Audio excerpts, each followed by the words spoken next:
Everyone, सरल academy में आपका स्वागत है। उम्मीद करती हूँ आप सब बढ़िया हैं, मस्त हैं, फर्स्ट क्लास है और आप सबकी स्टडीज बहुत अच्छी चल रही है। तो आप सबकी भारी रिक्वेस्ट यानी कि बहुत ज्यादा रिक्वेस्ट करने के बाद आज हम बायोलॉजी का पहला वन शॉट आपके लिए लेके आए हैं। वो है आपका पहला चैप्टर जिसका नाम है पुष्पीय पादपों में लैंगिक जनन यानी कि sexual reproduction in flowering plant. ठीक है, ये पूरा चैप्टर आज हम वन शॉट में कवर करने वाले हैं और लगभग सारे चैप्टर के अब आपको वन शॉट ही मिलेंगे क्योंकि टाइम कम बचा है और आप लोग बोल रहे हैं मैम सिलेबस जल्दी कंप्लीट करवाओ, है ना।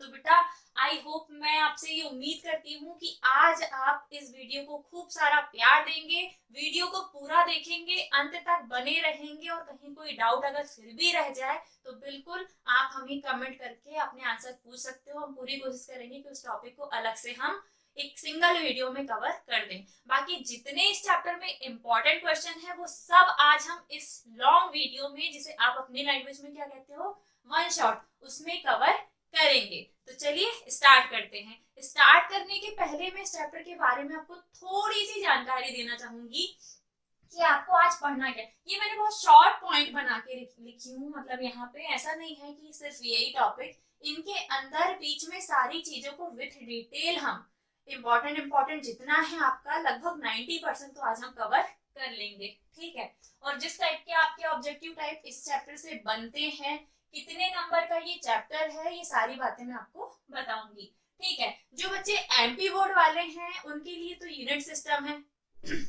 यूनिट सिस्टम का मतलब कि शुरू के जो आपके 3 चैप्टर है बेटा, पुष्पीय पादपों में लैंगिक जनन, मानव जनन और मानव स्वास्थ्य और रोग, ये तीनों चैप्टर का मिला के एक यूनिट बनती है और यूनिट होती है कितने नंबर की, 16 नंबर की। लेकिन बाकी बोर्ड में, किसी बोर्ड में ये चैप्टर 7 नंबर का है, किसी में 8 नंबर का है। तो चाहे आप यूपी बोर्ड से हैं, चाहे राजस्थान, चाहे बिहार, चाहे एमपी बोर्ड, छत्तीसगढ़, किसी भी बोर्ड से आपको, आप सबके लिए ये चैप्टर बहुत ज्यादा इंपॉर्टेंट है।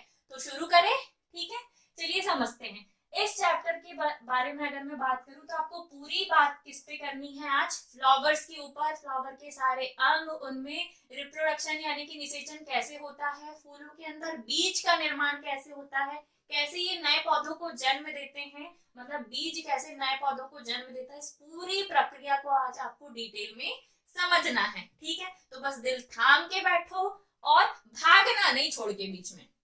वीडियो जब आप खोलो, जब आप ये देख रहे हो तो अपने पास जो भी खाने पीने की चीजें हैं सब लेके बैठना और इत्मीनान से सॉल्व करते चलना। आपके हाथ में कॉपी पेन होना चाहिए।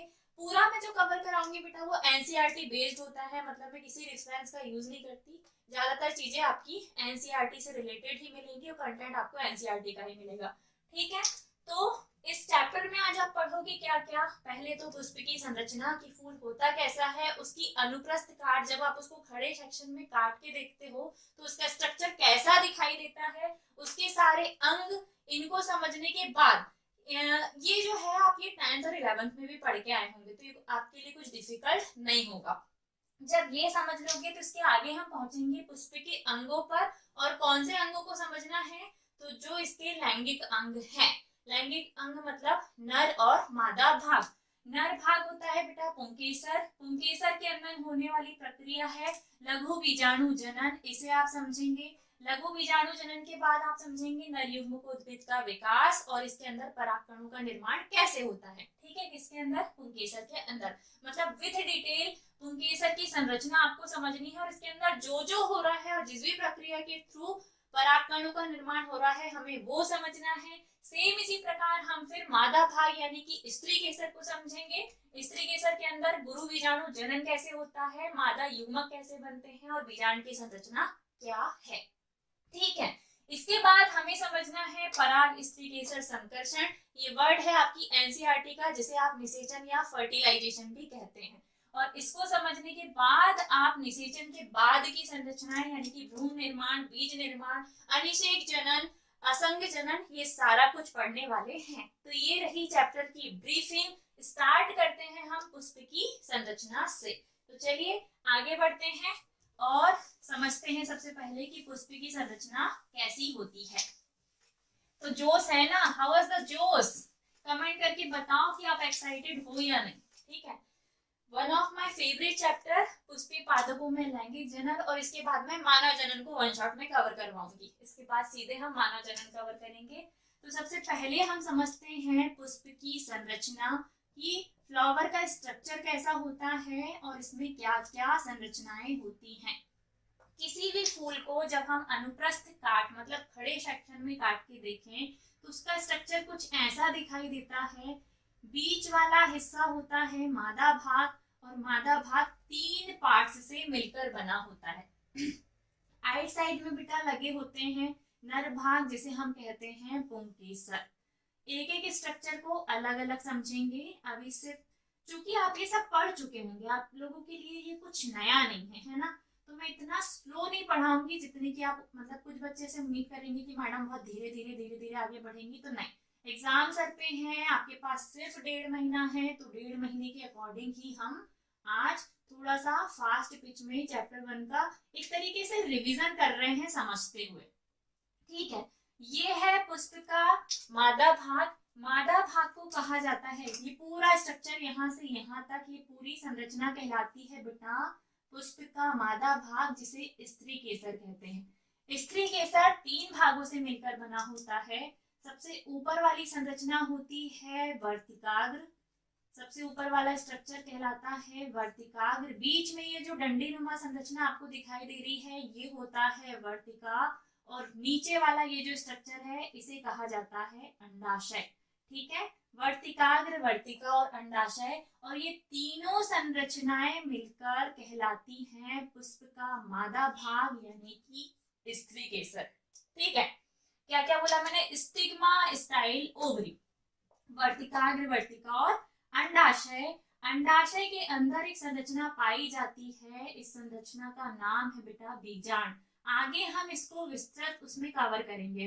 अभी सिर्फ हम समझ रहे हैं पुष्प की संरचना, तो सिर्फ पुष्प की संरचना तक ही रुके रहना, आपको ज्यादा डिटेल में जाने की जरूरत नहीं है। अभी ये है अंदर का स्ट्रक्चर जिसे कहा जाता है क्या, बीजांड, और जो निषेचन की प्रक्रिया होगी वो इसी बीजांड के अंदर होगी। ठीक है, ये पूरा स्ट्रक्चर जो आपको दिखाई दे रहा है बीच में, ये है पुष्प का मादा भाग जिसे कहा जाता है स्त्री केसर। अब आजू बाजू में ये जो डंडियां आपको दिखाई दे रही हैं ये है पुष्प का नर भाग, जिसमें सबसे ऊपर वाला हिस्सा ये जो है इसे कहा जाता है परागकोश। क्या कहते हैं बेटा, परागकोश। ये परागकोश ही है जिसके अंदर पराग कण बनते हैं, और पराग कणों को कहा जाता है नर युग्मक। ऊपर वाला जो ये पॉलीनुमा संरचना आपको दिखाई दे रही है इस स्ट्रक्चर को कहा जाता है परागकोश, और नीचे ये जो डंडी आपको खाली दिखाई दे रही है इस डंडी को कहा जाता है पुतंतु। परागकोश यानी कि एंथर, पुतंतु यानी कि फिलामेंट। एंथर और फिलामेंट ये दोनों आपस में कहलाते हैं पुष्प का नर भाग, और इसे कहते हैं बेटा पुंकेसर। ठीक है, पुष्प के नर भाग को पुंकेसर कहते हैं, मादा भाग को स्त्री केसर कहते हैं। आइट साइड में इसमें बहुत सारी अट्रैक्टिव सी लीव्स निकली होती हैं, जो आपको कलरफुल पत्तियां दिखाई देती है ना, उन कलरफुल पत्तियों को हम कहते हैं क्या, दल। ये जो आइट साइड में पंखुड़ी होती है इन पंखुड़ियों को कहा जाता है दल। ये जो स्ट्रक्चर आपको दिखाई देते हैं इन्हें कहा जाता है दल, और इसके नीचे एक स्ट्रक्चर होता है जो हरी वाली संरचना होती है, नीचे की तरफ ऐसी हरी वाली संरचना, इन हरे वाले स्ट्रक्चर को कहा जाता है क्या, क्या कहते हैं बेटा, बाह्य दल। बाह्य दल, और बाह्य दल के नीचे ये जो हिस्सा है इसे कहा जाता है पुष्पासन। नीचे का ये आसन जो है इसे कहा जाता है पुष्पासन। इस प्रकार आपका पूरा जो पुष्प है वो कुछ ऐसा दिखाई देता है काटने के बाद। ठीक है, स्ट्रक्चर आपके सामने है, क्या क्या है देखो, ध्यान से देखना। ये है पुष्प की आंतरिक संरचना। पुष्प की आंतरिक संरचना 2 चक्र से मिलकर बनी होती है, 2 महत्वपूर्ण चक्र। एक होता है बेटा आवश्यक चक्र, और दूसरा होता है पुष्प का सहायक चक्र। पुष्प में 2 चक्र पाए जाते हैं, किसी भी पुष्प की संरचना में दो चक्र पाए जाते हैं। पहला होता है आवश्यक चक्र और दूसरा होता है सहायक चक्र। सामने आपके डायग्राम है। पुष्प का मादा भाग कहलाता है स्त्री केसर और नर भाग कहलाता है पुंकेसर। ये है आपका पुंकेसर, जिसे हम कह रहे हैं कौन सा भाग, नर भाग।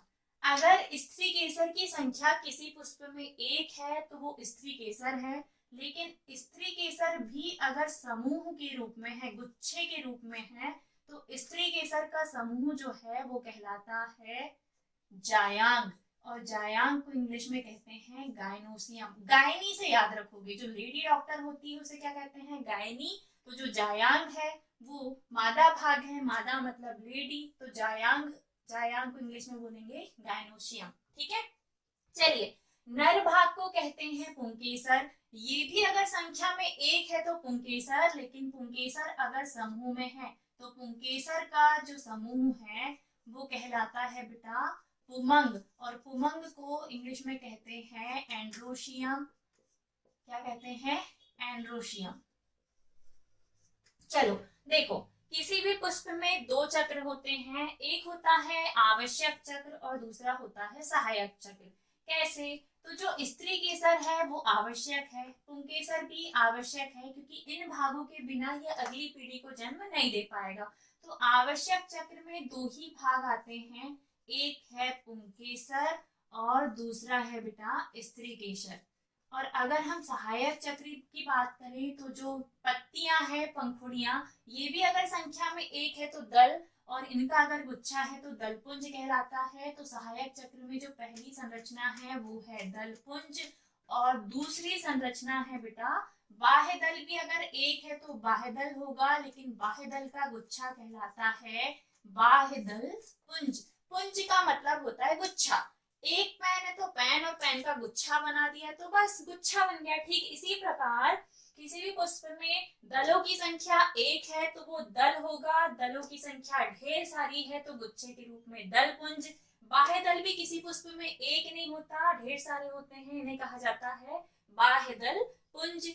आवश्यक चक्रों की बात करें तो पुंकेसर और स्त्री केसर किसी भी पुष्प के आवश्यक चक्र होंगे। आई होप आपको पुष्प की संरचना समझ में आ गई। इसका स्क्रीनशॉट ले लो, आगे आपको काम आएगा। ठीक है, जब आपसे क्वेश्चन पूछा जाए, क्वेश्चन कुछ इस प्रकार पूछेगा कि पुष्प की आंतरिक संरचना का नामांकित चित्र बनाकर वर्णन कीजिए। तो नामांकित चित्र आपको ऐसा बनाना है।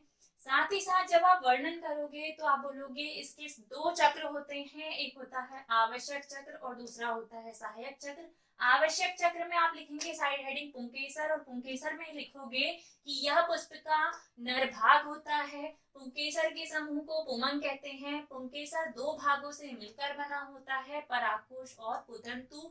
परागकोश भी दो पालियों से मिलकर बना है। बीच में ये जहां जुड़ा होगा उसे कहा जाता है बेटा योजी। बीच में ये जो परागकोश आपस में जुड़े हुए होते हैं ना, ऐसे देखो ये ऐसे जुड़ा होता है, तो ये बीच वाली जो डंडी आपको दिख रही है इसको बोला जाता है योजी या कनेक्टिव। और योजी के बाद जो अगला भाग आपको दिखाई देगा वो होता है क्या, पुतंतु। फिर दूसरा आवश्यक चक्र पुष्प का क्या है, वो है स्त्री केसर। स्त्री केसर के समूह को जायांग कहते हैं। स्त्री केसर तीन भागों से मिलकर बना होता है, वर्तिकाग्र, वर्तिका, अंडाशय, स्टिग्मा, स्टाइल, ओवरी। ठीक है, अब आगे आप लिखोगे इसके सहायक चक्रों की बात करें तो दल, बाह्य दल और पुष्पासन। दलों के समूह को दलपुंज कहते हैं, ये अट्रैक्टिव कलरफुल पंखुड़ियां होती हैं। और बाह्य दल की बात करें तो जब पुष्प कली अवस्था में था, कली अवस्था मतलब जब उसकी पंखुड़ियां अंदर थी, बाहर से सिर्फ हरे आवरण ने उसको घेरे हुए था, तो उसको सुरक्षित करने का काम किसने किया था, बाह्य दल ने। कीट पतंग पुष्प को नुकसान ना पहुंचाए, बाहरी वातावरण धूप ताप पानी से उसको कोई नुकसान ना पहुंचे, इसीलिए पुष्प को स्टोर करके रखने का, सुरक्षित करके रखने का काम, सिक्योर करके रखने का काम किसने किया था, बाह्य दल ने किया था। ये पूरा का पूरा है पुष्प की आंतरिक संरचना। अब हम एक एक भाग को डिस्कस करेंगे। सबसे पहले हम डिस्कस करेंगे पुष्प के नर भाग को, जिसका नाम है पुंकेसर। ठीक है, बढ़े आगे, यहाँ तक सब कुछ क्लियर, कोई डाउट नहीं ना? तो मजा आ रहा है कि नहीं, समझ में आ रहा है? ठीक है, चलिए आगे बढ़ते हैं। अब हम पहले डिस्कस करेंगे पुष्प के नर भाग को, और नर भाग को कहा जाता है पुंकेसर। मेरी पूरी कोशिश रहेगी, एक मिनट बेटा साउंड चेक कर लूं। हाँ, मेरी पूरी कोशिश रहेगी कि आज आपको कुछ अच्छा ही यहाँ सीखने को मिले। अब हम सबसे पहले डिस्कस करते हैं पुष्प के नर भाग यानी कि पुंकेसर को। चलिए, ये है आपका पुंकेसर। नहीं, मैडम ने थोड़ा सा गड़बड़ बना दिया, पॉली कहाँ बनाएंगे हम। चलिए,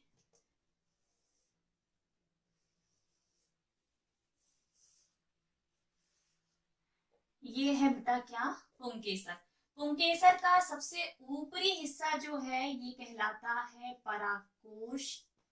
और ये जो परागकोश है, जब पुष्प कली अवस्था में है तब परागकोश ढेर सारी विभाज्योतिकी कोशिकाओं से खचाखच भरा हुआ होता है।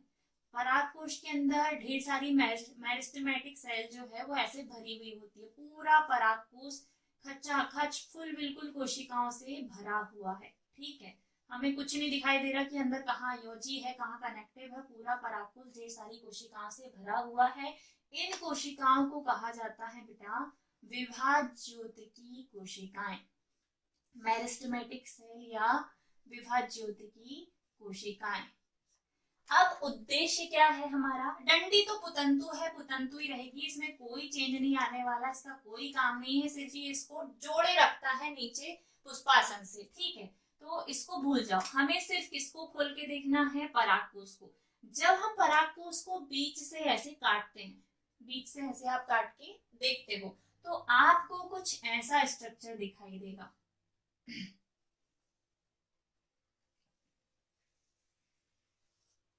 मैडम के डायग्राम ना बोर्ड पे बनते हैं, तो जैसे आपको एग्जाम में जाके बनाना है ना लाइन बाय लाइन में, वैसे ही बना के समझाती हो आप यार। प्लीज 3D एनिमेशन या 3D इमेज या जो आपको पावर पॉइंट प्रेजेंटेशन में दिखाई जाती है उससे प्लीज मेरे डायग्राम की तुलना मत करना। अल्टीमेटली आपको भी जाके वहाँ पेंसिल उठानी है और डायग्राम बनाना है ना। आप वहाँ 3D प्रिंट तो करके आओगे नहीं, तो डोंट जज। ठीक है, पता चला नेगेटिव कमेंट करने लग गए।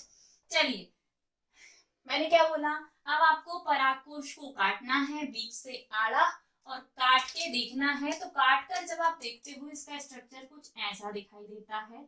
ऐसे स्ट्रक्चर में आप क्या बोलोगे कि ये जो परागकोश है ये कुछ ऐसा। ठीक है, इसको ऐसा नीचे कवर कर दें, अगर हम नीचे खींच के लेके जाए तो ये देखिए, इसको हमने आड़ा काटा हुआ पूरा। ये है आपका परागकोश। ये वाला जो स्ट्रक्चर है ये हमें दिखाई देता है। ये जो परागकोश है, ये परागकोश बेटा दो पाली की, दो दिख रही है ना, दो पाली। कितनी पालियां हैं, दो पालियां।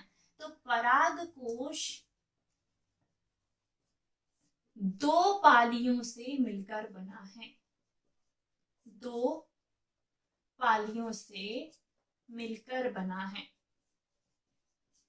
आपके ऑब्जेक्टिव का क्वेश्चन है, परागकोश में कितनी पालियां होती हैं, दो, एक ये, तो बीच से ये पाली हो गई अलग इधर से। ठीक है, एक ये पाली हो गई बेटा और दूसरी ये पाली हो गई। कितनी पालियां हैं परागकोश के पास, दो पालियां हैं। लेकिन जब इन दो पालियों को और आगे देखें तो दो पाली के अंदर चार कमरे होते हैं, एक ऊपर, एक नीचे, एक ऊपर, एक नीचे, और ये चारों कवर्ड होते हैं ऐसे।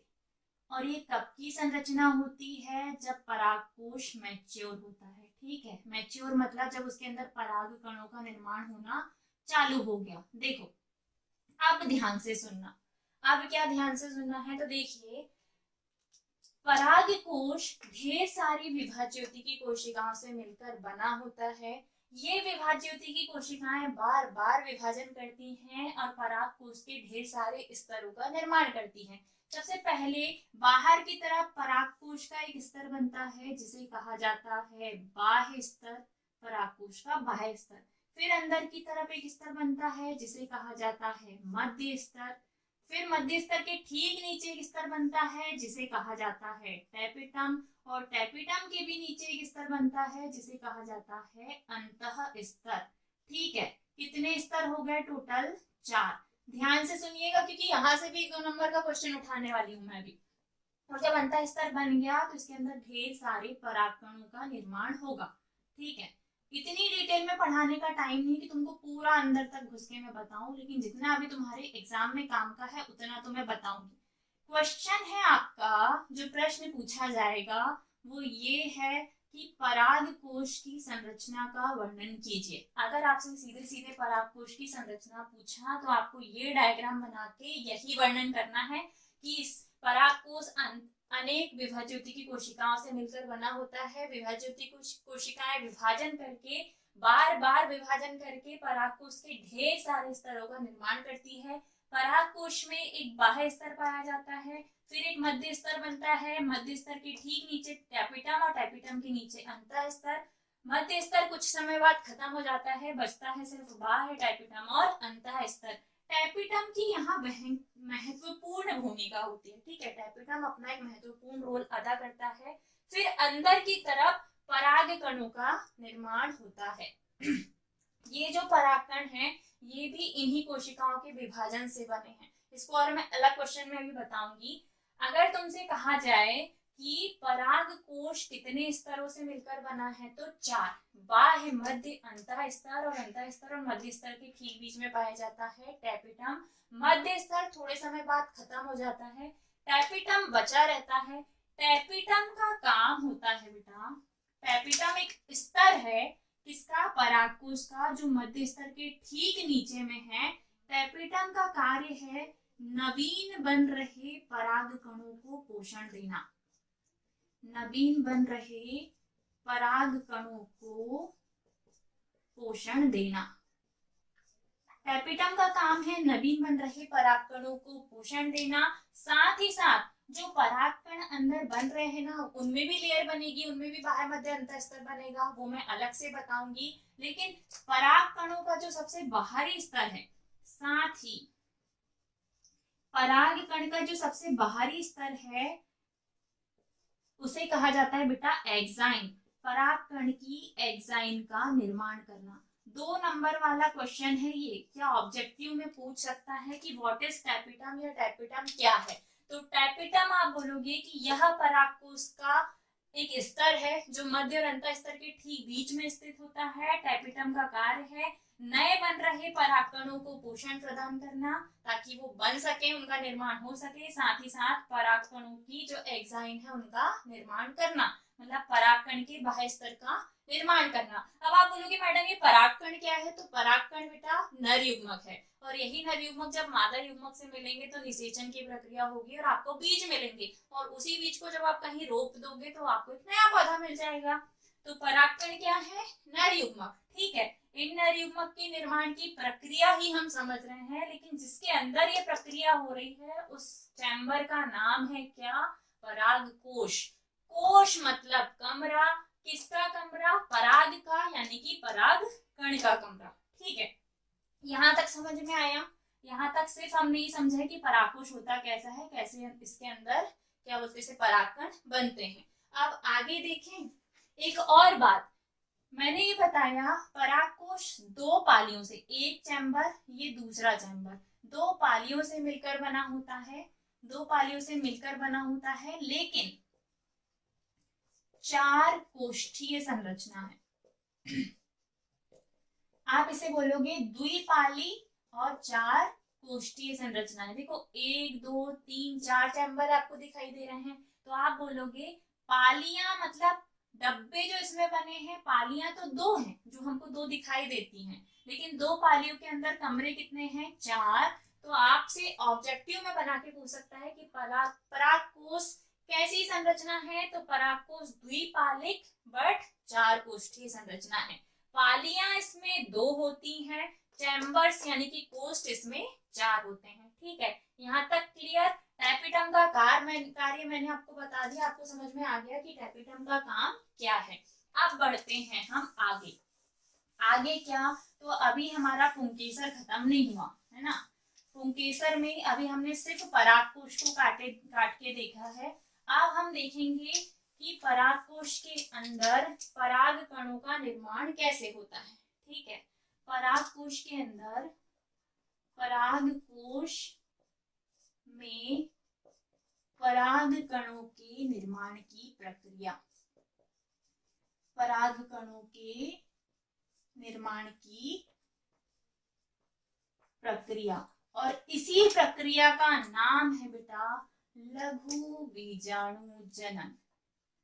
पिछली बार एमपी बोर्ड में एक क्वेश्चन आया था लघु बीजाणु, 4 नंबर का क्वेश्चन था ये बायोलॉजी का। क्या? लघु बीजाणु जनन और गुरु बीजाणु जनन में अंतर लिखिए, साथ ही साथ लघु बीजाणु जनन के बाद बनने वाली संरचना और गुरु बीजाणु जनन के बाद बनने वाली संरचना का नाम क्या है। सिंपल क्वेश्चन पूछा था 4 नंबर में।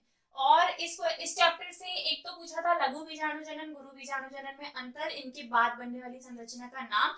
दूसरा क्वेश्चन उसने पूछा था बेटा बीजांड की संरचना। आगे जब आप मादा भाग पढ़ोगे, मादा भाग की एक इंपॉर्टेंट संरचना है क्या? बीजांड, क्योंकि बीजांड के अंदर ही निषेचन होता है। तो बीजांड की पूरी आंतरिक काट यानी कि बीजांड का डायग्राम पूछा था। तो कितने कितने इंपॉर्टेंट अच्छे क्वेश्चन पूछा था ना। ठीक है, तो मैंने क्या बोला, पराग कोश में पराग कणों के निर्माण की प्रक्रिया यानी कि लघु बीजाणु जनन। चलिए बेटा, अब हम समझते हैं क्या लघु बीजाणु जनन। और लघु बीजाणु जनन है क्या? तो पराग कोश के अंदर पराग कणों के निर्माण की प्रक्रिया ही लघु बीजाणु जनन यानी कि माइक्रोस्पोरोजेनेसिस कहलाती है। माइक्रोस्पोरोजेनेसिस या लघु बीजाणु जनन पराग कणों के निर्माण की प्रक्रिया है। पराग कण क्या है? तो पराग कण है बेटा नर युग्मक। पराग कण नर युग्मक है और पराग कणों के अंदर ही वो कोशिका पाई जाती है जिसके क्या बोलते हैं, अंड कोशिका से मिलने के बाद निषेचन की घटना होती है और आगे जाकर बीज का निर्माण होता है। तो लघु बीजाणु जनन पराग कोश के अंदर होने वाली प्रक्रिया है। पराग कोश के अंदर हम जानते हैं ढेर सारी अनेक विभाज्योतिकी कोशिकाएं होती हैं। विभाज्योतिकी कोशिकाएं विभाजन करके बनाती है बेटा प्रपशु कोशिका। प्रपशु कोशिका फिर से की, सबसे पहले इसके अंदर ढेर सारी कोशिकाएं थी जो कि कौन सी कोशिकाएं थी? विभाज्योतिकी कोशिकाएं। अभी मैंने आपको बताया था विभाज्योतिकी कोशिकाएं।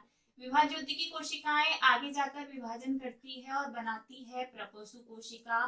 प्रपशु कोशिका आगे जाकर फिर से की विभाजन करेगी, आकार में बड़ी होगी, कोशिका द्रव्य इकट्ठा करेगी और बनाएगी लघु बीजाणुजन कोशिका, जिसे आप बोलोगे लघु बीजाणु मात्र कोशिका। और ये संगठित होकर यानी कि इकट्ठा होकर बना लेती है लघु बीजाणु ऊतक। ठीक है, इकट्ठा होकर बना लेती है लघु बीजाणु ऊतक। तो एक ऐसी प्रक्रिया है जो बहुत जटिल है और बहुत ज्यादा कॉम्प्लिकेटेड है। ढेर सारी कोशिकाओं के समूह को आपने बोला था विभाज्योतिकी कोशिकाएं। विभाज्योतिकी कोशिकाओं से बनी प्रपशु कोशिका, कोई कोशिका आकार में बड़ी हो गई, बन गई कौन सी कोशिका? प्रपशु। प्रपशु कोशिका से बनी लघु बीजाणु मात्र कोशिका। लघु बीजाणु का मतलब होता है परागकण। परागकण का ही दूसरा नाम है बेटा लघु बीजाणु। और इनकी संख्या किसी भी परागकण में अत्यधिक होती है, मतलब ढेर सारी होती है। लघु बीजाणु की संख्या बहुत सारी होती है। संख्या में लघु बीजाणु कैसे होते हैं? अनेक होते हैं। इनकी संख्या किसी भी परागकोश में ढेर सारी होती है। कैसे बनते हैं? तो पहले बनी विभाज्योतिकी कोशिका, फिर बनी प्रपशु, प्रपशु के बाद लघु बीजाणु मात्र कोशिका बनाएगी लघु बीजाणु ऊतक, और इसके अंदर ये चतुष्क के रूप में अरेंज हो जाएगी। वो जो हमने 4 कमरे बनाए थे ना, उन 4 कमरों में बनता है लघु बीजाणु चतुष्क। ठीक है, आगे जाकर मतलब इसके आगे क्या होगा, कैसे परागकण बनेगा? तो आगे जाकर यही लघु बीजाणु ऊतक करता है अर्धसूत्री विभाजन। लघु बीजाणु ऊतक जो है यानी कि कोशिका, ये करती है अर्धसूत्री विभाजन। और अर्धसूत्री विभाजन का मतलब क्या होता है बेटा? मतलब गुणसूत्रों की संख्या आधी आधी हो जाएगी और अर्धसूत्री विभाजन करके लघु बीजाणु ऊतक बना लेता है क्या? परागकण। और इस प्रकार एक नई संरचना का जन्म होता है जिसे आप कहते हैं क्या? परागकण। तो परागकण आपको कुछ ऐसा दिखाई देगा। इसको हम थोड़ा सा डिटेल में समझते हैं, है ना, कि परागकण होता कैसा है। तो जब परागकण का निर्माण होगा ना, तो परागकण के निर्माण के समय इसके पास ढेर सारी चीजें बनती हैं। क्या? तो सबसे अंदर की तरफ इसमें एक कोशिका होती है जिसे आप बोलते हो कौन सी कोशिका? जनन कोशिका। ये जो है ये कौन सी कोशिका है? जनन कोशिका। जनन कोशिका को जनन केंद्रक भी कहा जाता है। बाहर की तरफ ढेर सारा फ्लूइड भरा हुआ है। फिर एक अंतः स्तर है और इस अंतः स्तर में एक छिद्र होता है और इस छिद्र का नाम होता है बेटा जनन छिद्र। इस छिद्र का नाम होता है क्या? जनन छिद्र। और अंतः स्तर के ठीक बाहर, अंतः स्तर को अंतः चोल कहा जाता है एक्चुअली, यहाँ पे अंतः चोल, अंतः चोल के ठीक बाहर की तरफ एक आवरण पाया जाता है, कटीला सा नुकीला सा। इस आवरण को कहा जाता है बेटा बाह्य चोल। और जो बाह्य चोल होता है वो एक्साइन कहलाता है। बाह्य चोल को बोलते हैं एक्साइन और अंतः चोल को बोला जाता है इंटाइन। और एक्साइन और इंटाइन में फर्क सिर्फ इतना है कि अंतः चोल के बाद पास एक छिद्र है जिसे कहा जा रहा है क्या?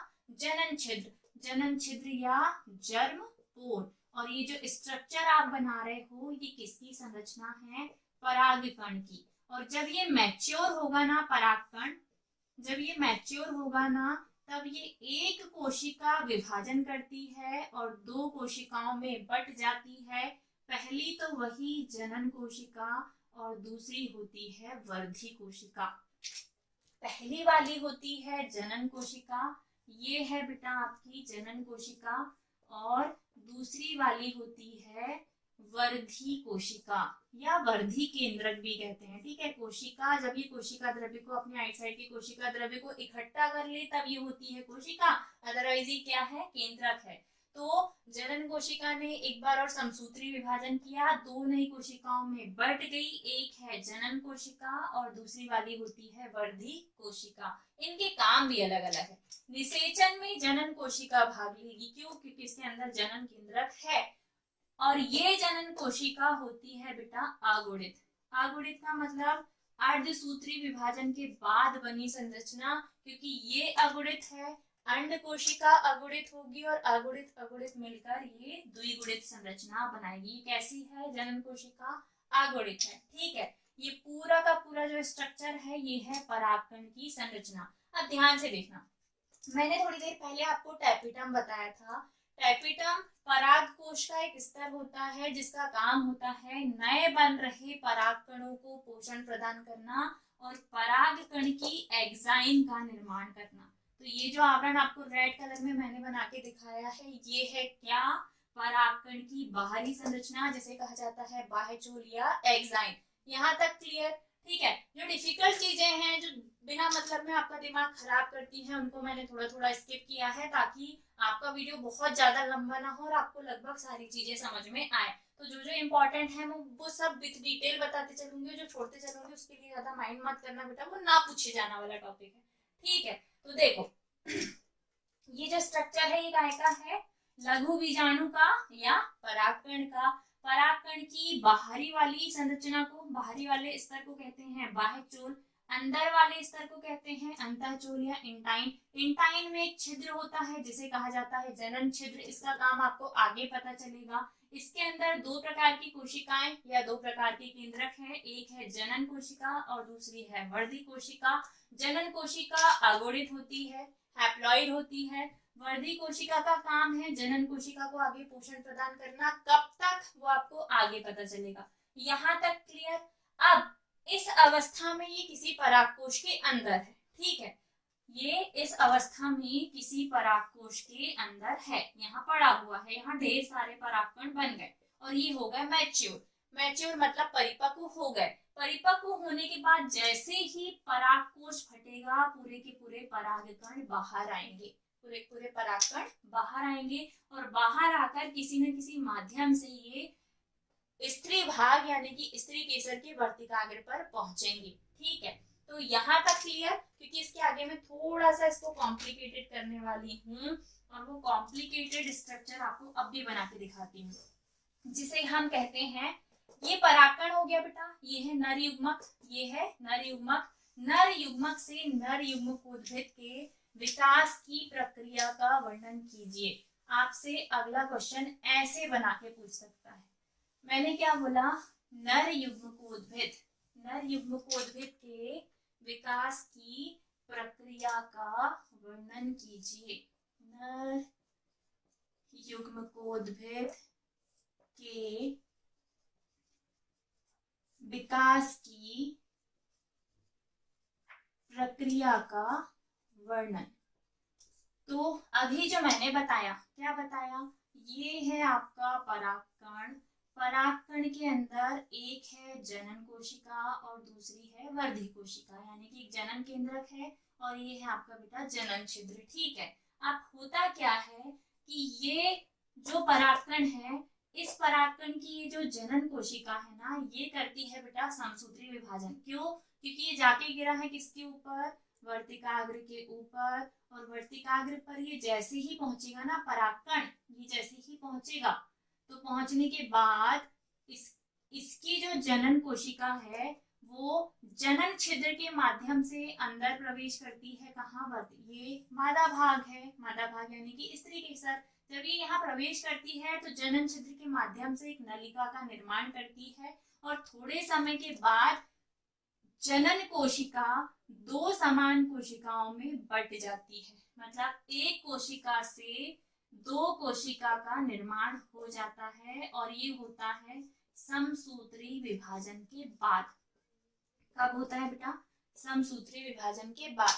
नर युग्मकोद्भिद का विकास कुछ इस प्रकार होता है कि इसमें परागकण के निर्माण की प्रक्रिया भी आई, लेकिन परागकण जाके गिरी है किसके ऊपर? वर्तिकाग्र के ऊपर। उसी समय उसकी जनन कोशिका दो समान कोशिकाओं में समसूत्री विभाजन के द्वारा बट जाती है और इस प्रकार नर युग्मकोद्भिद का विकास होता है। जनरली ये प्रोसेस यहीं आके कंप्लीट होती है और यहाँ पर आकर चूंकि कंप्लीट हो रही है तो हम इसे कहते हैं क्या? नर युग्मकोद्भिद। यानी कि युग्मक के बाद भी और प्रक्रिया आगे बढ़ रही है तो युग्मकोद्भिद का विकास। ठीक है। और इस प्रक्रिया के बाद ही होता है क्या? मिलन के बाद निषेचन। ठीक है। अब हम पहले समझते हैं स्त्री भाग यानी कि स्त्री केसर को, फिर इनको मिलाएंगे। ठीक है, फिर इनको एक दूसरे से मिलाएंगे। अब हमारा पहला टॉपिक क्या रहेगा? देखो अभी तक हमने क्या क्या समझा?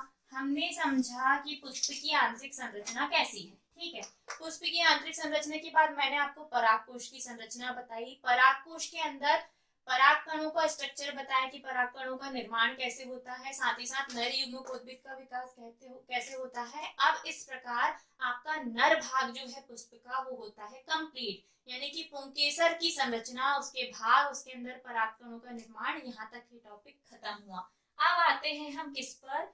पुष्प के मादा भाग यानी कि स्त्री केसर। ठीक है। अब स्त्री केसर के अंदर क्या क्या होता है? देखो ये है बेटा मादा भाग।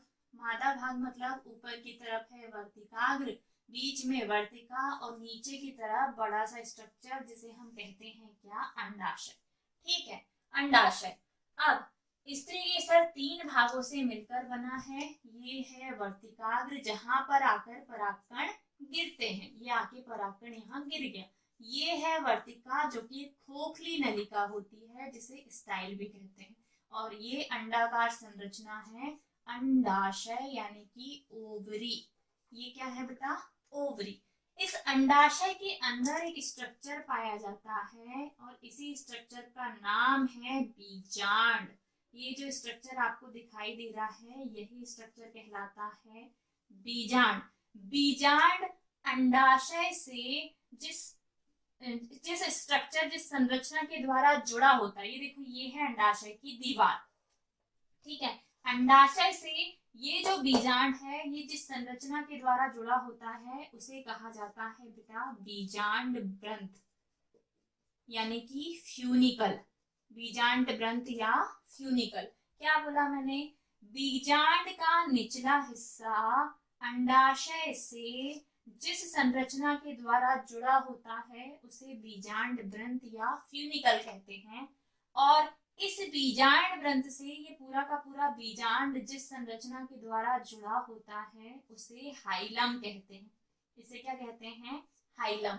अब हमें समझना है कि अंडाशय के अंदर ये जो बीजांड है, इस बीजांड का स्ट्रक्चर कैसा होता है। इसको एक प्रॉपर डायग्राम में मैं अलग से समझाती हूँ, है ना, अलग से आपको बताती हूँ कि कैसे कैसे ये होता है। पहले यहीं पे ध्यान से समझना, ठीक है। ये है आपका बीजांड, और बीजांड के अंदर एक ऐसा स्ट्रक्चर पाया जाता है जिसके अंदर ढेर सारी कोशिकाएं होती हैं। और ये तब की बात है बेटा जब पुष्प कली अवस्था में से फूल वाली अवस्था में आने की कोशिश करता है, ठीक है। तब ये जो बीजांड है ये पूरा का पूरा ढेर सारी कोशिकाओं से ढका हुआ होता है, भरा हुआ होता है। अब इसके अंदर इन कोशिकाओं से अंड कोशिका, यानी कि वो कोशिका जो निषेचन में भाग लेगी, उसके बनने की प्रक्रिया को हमें डिटेल में समझना है पहले। फिर हम आएंगे यहाँ कि बीजांड का स्ट्रक्चर होता है, क्योंकि बीजांड का स्ट्रक्चर बताने के पहले मुझे यहाँ जो होने वाली प्रक्रिया है आपको वो बतानी पड़ेगी कि कैसे। देखो, बाह्य स्तर तो है, बीजांड का बाह्य स्तर है, बाहरी आवरण है, अंतः स्तर है। अंतः स्तर के अंदर एक संरचना है जिसे बीजांड काय बोलते हैं, और बीजांड के अंदर एक संरचना है जिसे कहा जाता है भ्रूण कोश, ठीक है। और ये जो भ्रूण कोश है बीजांड काय सहित पूरा खचाखच कोशिकाओं से भरा हुआ होता है। इन कोशिकाओं से अंड कोशिका तक हमें पहुंचना है और उसको पूरी डिटेल में समझना है। इस डायग्राम के थ्रू मैंने आपको सिर्फ दो बातें बताने की कोशिश की है कि जो बीजांड है ना, वो किसी ना किसी संरचना के थ्रू अंडाशय से जुड़ा है। उस संरचना का नाम क्या है, बीजांड रंध्र।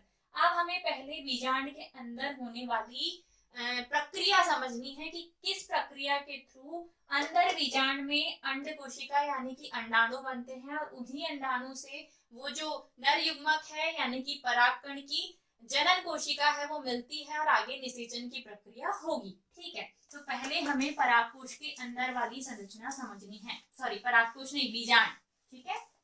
बीजांड के अंदर क्या, तो बीजांड के अंदर होने वाली प्रक्रिया, बीजांड के अंदर एक प्रक्रिया होती है बीजाणु जनन, बीजाणु जनन प्रक्रिया, ठीक है। अब समझो पहले इसको, ये है आपका बेटा बीजांड। अब मैं पूरा डिटेल में ना बनाकर थोड़ा सा शॉर्ट में बनाऊंगी, है ना। ये है आपका बीजांड, और इस बीजांड के अंदर एक प्रक्रिया हो रही है जिसे आप बोल रहे हो क्या, बीजाणु जनन। बीजाणु जनन नहीं, गुरु बीजाणु जनन। अभी कौन सा जनन समझे थे हमने, लघु बीजाणु जनन। अब हम समझेंगे गुरु बीजाणु जनन, गुरु बीजाणु जनन प्रक्रिया। तो ध्यान से देखना, बीजांड जो है उसका जो भ्रूण कोश है, बीजांड काय है, वो ढेर सारी विभाज्योतिकी कोशिकाओं से ऐसे भरा होता है। ये संरचना तब की है जब पुष्प परिपक्व नहीं होता। कली से जब पुष्प फूल वाली अवस्था में आता है ना, जब कली पैक है धीरे धीरे खिलकर क्या बना रही है, फूल, उस दौरान उसके स्त्री केसर वाले भाग में अंडाशय के अंदर ये जो बीजांड है, इस बीजांड में भी ढेर सारे परिवर्तन होते हैं। पुष्प पक रहा है, पुष्प में ढेर सारी संरचनाएं बन रही हैं, पुष्प की पंखुड़ियां खिल रही हैं, तो उसका स्त्री केसर वाला हिस्सा बैठा रहेगा क्या, उसको भी मैच्योर होना है। स्त्री केसर के अंदर क्या है, नीचे वाली संरचना अंडाशय, अंडाशय के अंदर क्या है, बीजांड, और बीजांड में भी ढेर सारे चेंजेस आएंगे, वो भी मैच्योर होगा। अब मैच्योर होगा तो बीजांड के अंदर ये जो कोशिकाएं हैं इन्हें कहा जाता है बेटा कौन सी कोशिका, विभाज्योतिकी कोशिका, विभाज्योतिकी कोशिका, विभाज्योतिकी कोशिका। ये विभाज्योतिकी कोशिका आकार में बड़ी होती है, कोई एक कोशिका आकार में बड़ी होती है, और आकार में बड़ी होकर ये, अब मैं बाहर वाला स्ट्रक्चर ना बनाकर सिर्फ अंदर वाला स्ट्रक्चर बनाती हूँ। कोई एक कोशिका आकार में बड़ी होती है और आकार में बड़ी होकर ये कोशिका बना लेती है बेटा प्रपसु कोशिका, आर्चीस्पोरियल सेल, प्रपसु कोशिका। देखो, बीजांड काय के अंदर ढेर सारी कोशिकाएं हैं, उन ढेर सारी कोशिकाओं में से जो एक कोशिका कोई एक अपने आकार में वृद्धि कर लेती है और वृद्धि करके ये एक कोशिका बना लेती है प्रपशु कोशिका, और बाकी की कोशिकाएं धीरे धीरे करके विलुप्त होना स्टार्ट हो जाती है। ठीक है, अब ये प्रपशु कोशिका करती है बेटा विभाजन। कौन सा विभाजन? समसूत्री विभाजन। ध्यान से समझना, हम पढ़ रहे हैं क्या? गुरु बीजाणु जनन। गुरु बीजाणु जनन यानी कि मादा युग्मक जो है उसके बनने की प्रक्रिया। उसके बनने की प्रक्रिया में हमें पहले इस पे समझ में आया कि जब पुष्प कली से पुष्प वाली अवस्था में आता है उस दौरान बीजांड में भी ढेर सारे परिवर्तन होते हैं। बीजांड के अंदर बीजांडकाय अनेक विभाज्योतिकी कोशिकाओं से भरा होता है। इन विभाज्योतिकी कोशिकाओं में से कोई एक कोशिका आकार में बड़ी होकर बना लेती है प्रपशु कोशिका यानी कि आर्चिस्पोरियल सेल। इस प्रपशु कोशिका में होता है समसूत्री विभाजन, मतलब समान सूत्री वाला विभाजन कि एक साथ दो कोशिकाओं में बंटना है। पर बंटना कैसे है? तो एक से दो में दो समान कोशिकाओं में ये कोशिका बढ़ गई। कौन? प्रपशु कोशिका। पहली कोशिका ऊपर की तरफ ये बनाती है, उस ऊपर की तरफ वाली कोशिका को कहा जाता है बेटा प्राथमिक भित्तीय कोशिका। प्राथमिक भित्तीय कोशिका, ठीक है। और नीचे की तरफ एक और कोशिका बनाती है जिसे कहा जाता है बीजाणु जन कोशिका या बीजाणु मात्र कोशिका। प्राथमिक बीजाणुजन कोशिका या प्राथमिक गुरु बीजाणुजन कोशिका। क्या क्या बना ली इनने? एक मिनट ना, पहले तो इनने बनाया क्या? हाँ, प्राथमिक भित्ति कोशिका और उसके नीचे बनेगी प्राथमिक बीजाणुजन कोशिका। ठीक है, प्राथमिक बीजाणुजन कोशिका, और बाकी की कोशिकाएं धीरे धीरे करके विलुप्त होना चालू हो जाएंगी। अब धीरे धीरे ये प्राथमिक भित्ति कोशिका का काम है, ये जो नई बन रही कोशिका है इसको धीरे धीरे पोषण प्रदान करना। और जो प्राथमिक बीजाणुजन कोशिका है बेटा ये अपने आकार में वृद्धि करती है, मतलब ये भी थोड़ी सी मैच्योर होती है। प्राथमिक भित्ति कोशिका जैसी की तैसी ही होती है। प्राथमिक भित्ति कोशिका में कोई चेंजेस नहीं आने वाले, इसका काम पोषण देने का है, ये वही करेगी। लेकिन प्राथमिक बीजाणुजन कोशिका और वृद्धि करके अपना आकार बढ़ा के ये बना लेती है बेटा बीजाणु जनन कोशिका। बीजाणु जनन कोशिका। देखो क्या क्या हुआ। सबसे पहले बीजांड का जो बीजांडकाय है, ये पूरा स्ट्रक्चर ये जो है ये क्या है? ये है बेटा बीजांडकाय। ये ढेर सारी विभाज्योतिकी कोशिकाओं से मिलकर बना होता है, हाइपोडर्मल सेल। ये विभाज्योतिकी कोशिकाओं में से कोई एक कोशिका आकार में वृद्धि करती है और वृद्धि करके बना लेती है प्रपशु कोशिका, आर्चिस्पोरियल सेल। प्रपशु कोशिका करती है समसूत्री विभाजन, और समसूत्री विभाजन करके ये एक कोशिका दो कोशिकाओं में बट जाती है। पहली होती है प्राथमिक भित्ति कोशिका और दूसरी होती है प्राथमिक बीजाणु जनन कोशिका। अब प्राथमिक बीजाणु जनन कोशिका भी और वृद्धि करती है और ये बना लेती है बीजाणु जनन कोशिका। लेकिन अभी ये कैसी है? द्विगुणित है बेटा। कैसी है? द्विगुणित, मतलब इसमें अभी कोई अर्धसूत्री विभाजन नहीं हुआ। अब ये जो बीजाणु जनन कोशिका है ना ये करती है बेटा अर्धसूत्री विभाजन। कौन सा विभाजन? अर्धसूत्री विभाजन। और अर्धसूत्री विभाजन करके बीजाणु जनन कोशिका 4 कोशिकाओं में बट जाती है, 4MMC। ठीक है, कितनी कोशिकाओं में? 4 megaspore mother cell. Megaspore mother cell मतलब गुरु बीजाणु जनन कोशिका। गुरु बीजाणु जनन कोशिका। क्या बोला मैंने? देखो अभी इसने वो कोशिका नहीं बनाई जो आगे जाके निषेचन में भाग लेगी। अभी ये बीजाणु जनन कोशिका मतलब इसको भी आगे जाके जनन करवाना है। देखिए ऊपर वाली ये तो प्राथमिक भित्ति कोशिका थी, इसको रहने दो। प्राथमिक भित्ति को भित्ति कोशिका बस बना सकते हो आप, बाकी इसमें कोई चेंजेस नहीं आने वाले। लेकिन ये जो बीजाणु जनन कोशिका है ये बीजाणु जनन कोशिका करती है अर्धसूत्री विभाजन और बना लेती है 4 मेगास्पोर मदर सेल, यानी कि 4 गुरु बीजाणु जनन कोशिका। 1 2 3 4, 4 है यहाँ पे, ठीक है। चारों में चलता है कंपटीशन और जो विनर होती है वो बच जाती है और बाकी की 3 आगे जाके विलुप्त हो जाएगी।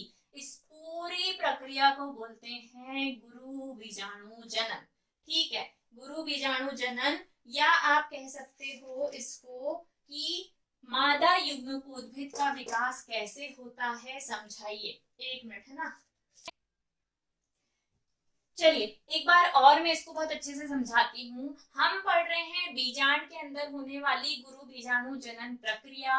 गुरु बीजाणु जनन प्रक्रिया में बीजांड के अंदर का जो बीजांड काय है वो अनेक विभाज्योतिकी कोशिकाओं से मिलकर बना होता है। इन विभाज्योतिकी कोशिकाओं में से कोई एक कोशिका वृद्धि करके बना लेती है प्रपशु कोशिका, बाकी की कोशिकाएं धीरे धीरे करके विलुप्त होने लग जाती है। प्रपशु कोशिका करती है समसूत्री विभाजन, सामान्य बंटवारा, और समसूत्री विभाजन करके एक कोशिका 2 में बट जाती है। ऊपर की ओर ये देखो, ये है आपका बीजांड, इसका ऊपर वाला हिस्सा, ये वाला हिस्सा कहलाता है बेटा निभाग, यानी कि चला जा। खाली जगह को कहा जाता है निभाग, खाली भाग निभाग। निभाग को इंग्लिश में बोलते हैं चला जा, ठीक है।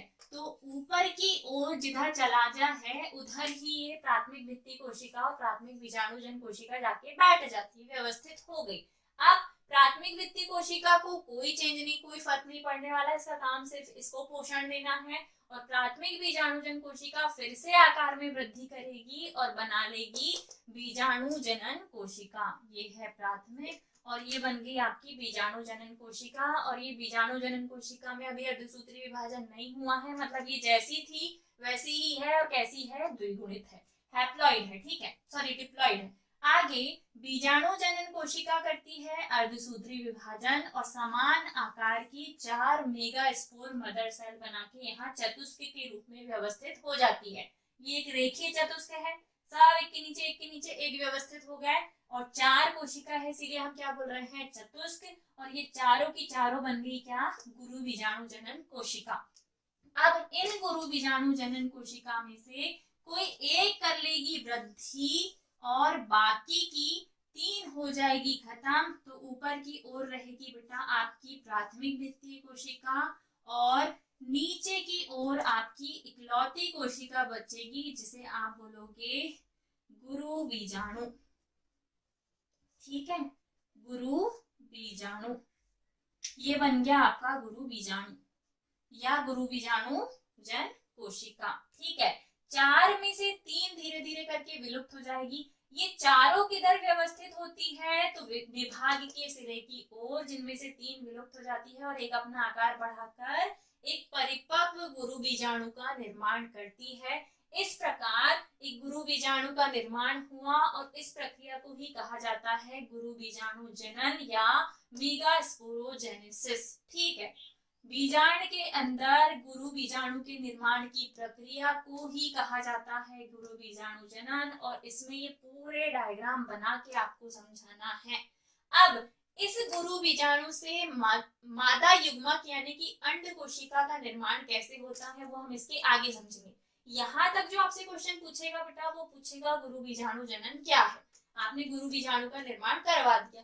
अब आपसे पूछेगा कि गुरु बीजाणु से अंड कोशिका यानी कि मादा युग्मक का निर्माण कैसे होता है, इस प्रक्रिया का विस्तार पूर्वक वर्णन कीजिए, ठीक है। चलो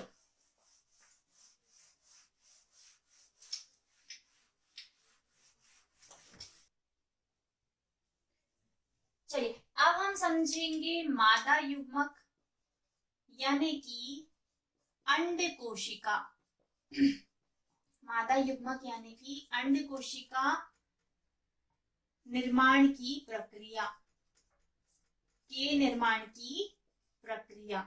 अभी तक जो आपने समझा था वो था गुरु बीजाणु जनन। अब आती है कि अंड कोशिका का निर्माण कैसे होता है। तो हमने छोड़ा कहाँ था बेटा, यहाँ कि बीजांड के अंदर एक कोशिका ऊपर है जिसे हमने कहा था प्राथमिक भित्ति कोशिका, एक कोशिका नीचे है जिसे हमने कहा था गुरु बीजाणु जन कोशिका या गुरु बीजाणु।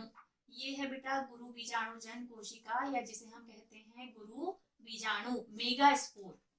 अब होता क्या है कि मादा युग्मक का जब निर्माण स्टार्ट होता है तब ये गुरु बीजाणु धीरे से खिसक के प्राथमिक भित्ति कोशिका को छोड़ के आ जाता है बीच में। कहाँ आ जाता है बेटा? बीचों बीच में, अपने चारों ओर रहने देगा ये जो द्रव भरा हुआ है उसको जैसे का तैसा, और ऊपर से खिसक के कहाँ आ जाता है? बीच में। ये बीच में आ गया, सेंटर में आ गया। कौन? गुरु बीजाणु। ठीक है, ये गुरु बीजाणु अभी सेंटर में है। अब ये सेंटर में उपस्थित होते ही धीरे से करता है बेटा समसूत्री विभाजन। कौन सा विभाजन? समसूत्री विभाजन। अपने केंद्रक का ये गुरु बीजाणु कर देता है बंटवारा, और समसूत्री विभाजन करके ये गुरु बीजाणु बट जाता है दो अलग अलग गुरु बीजाणुओं में, एक केंद्रक ऊपर, एक केंद्रक नीचे। ठीक है, कितने में बढ़ गया गुरु बीजाणु? इसने किया समसूत्री विभाजन और गुरु बीजाणु एक से दो केंद्रकों में बढ़ जाता है। ठीक है, ये फिर से की करता है बेटा समसूत्री विभाजन और 2 से 4 केंद्रक में बट जाता है। ठीक है, ये है आपका गुरु बीजाणु। अभी इसके पास कितने केंद्रक हैं? 2, और 2 के बाद ये सीधे फिर से की समसूत्री विभाजन करता है और 4 केंद्रकों में बट जाता है। वापस से ये करता है समसूत्री विभाजन और 4 से 8 केंद्रक में बट जाता है। ठीक है, अभी तक इसके पास कितने थे? 4, अब इसके पास हो गए कितने? 8। 1 2 3 4 5 6 7 और ये 8। ठीक है, ये हो रहा है पूरा किसके अंदर? बीजांडकाय के अंदर। ठीक है, बीजांडकाय के भ्रूण कोश के अंदर, बीजांडकाय के भ्रूण कोश के अंदर ये पूरी प्रक्रिया चल रही है। 1 से 2, 2 से 4, 4 से 8 केंद्रक में ये जो हमारा गुरु बीजाणु था ये बट गया। गुरु बीजाणु यानी कि मेगास्पोर धीरे से करता है समसूत्री विभाजन। पहले 1 से 2 केंद्रक में बढ़ता है, 2 से 4 केंद्रक में बढ़ता है, 4 से 8 केंद्रक में ये बढ़ जाता है। 8 केंद्रक है हमारे पास। अब कितने केंद्रक है? 8। और ये 8 केंद्रक अब बीजांड के अंदर व्यवस्थित होते हैं बेटा। अब मैं बना रही हूँ बीजांड का डायग्राम। ये है आपका बीजांड। ठीक है, बढ़िया सा डायग्राम बनाओगे आप बीजांड का। कुछ ऐसा होता है बीजांड का स्ट्रक्चर। इसके पास 2 आवरण है, एक है बाहरी आवरण, एक है अंतः आवरण। अंतः आवरण के ठीक अंदर पाया जाता है बीजांडकाय, और बीजांडकाय के ठीक अंदर की तरफ पाया जाता है क्या? इसको थोड़ा सा और नीचे लेके आओ।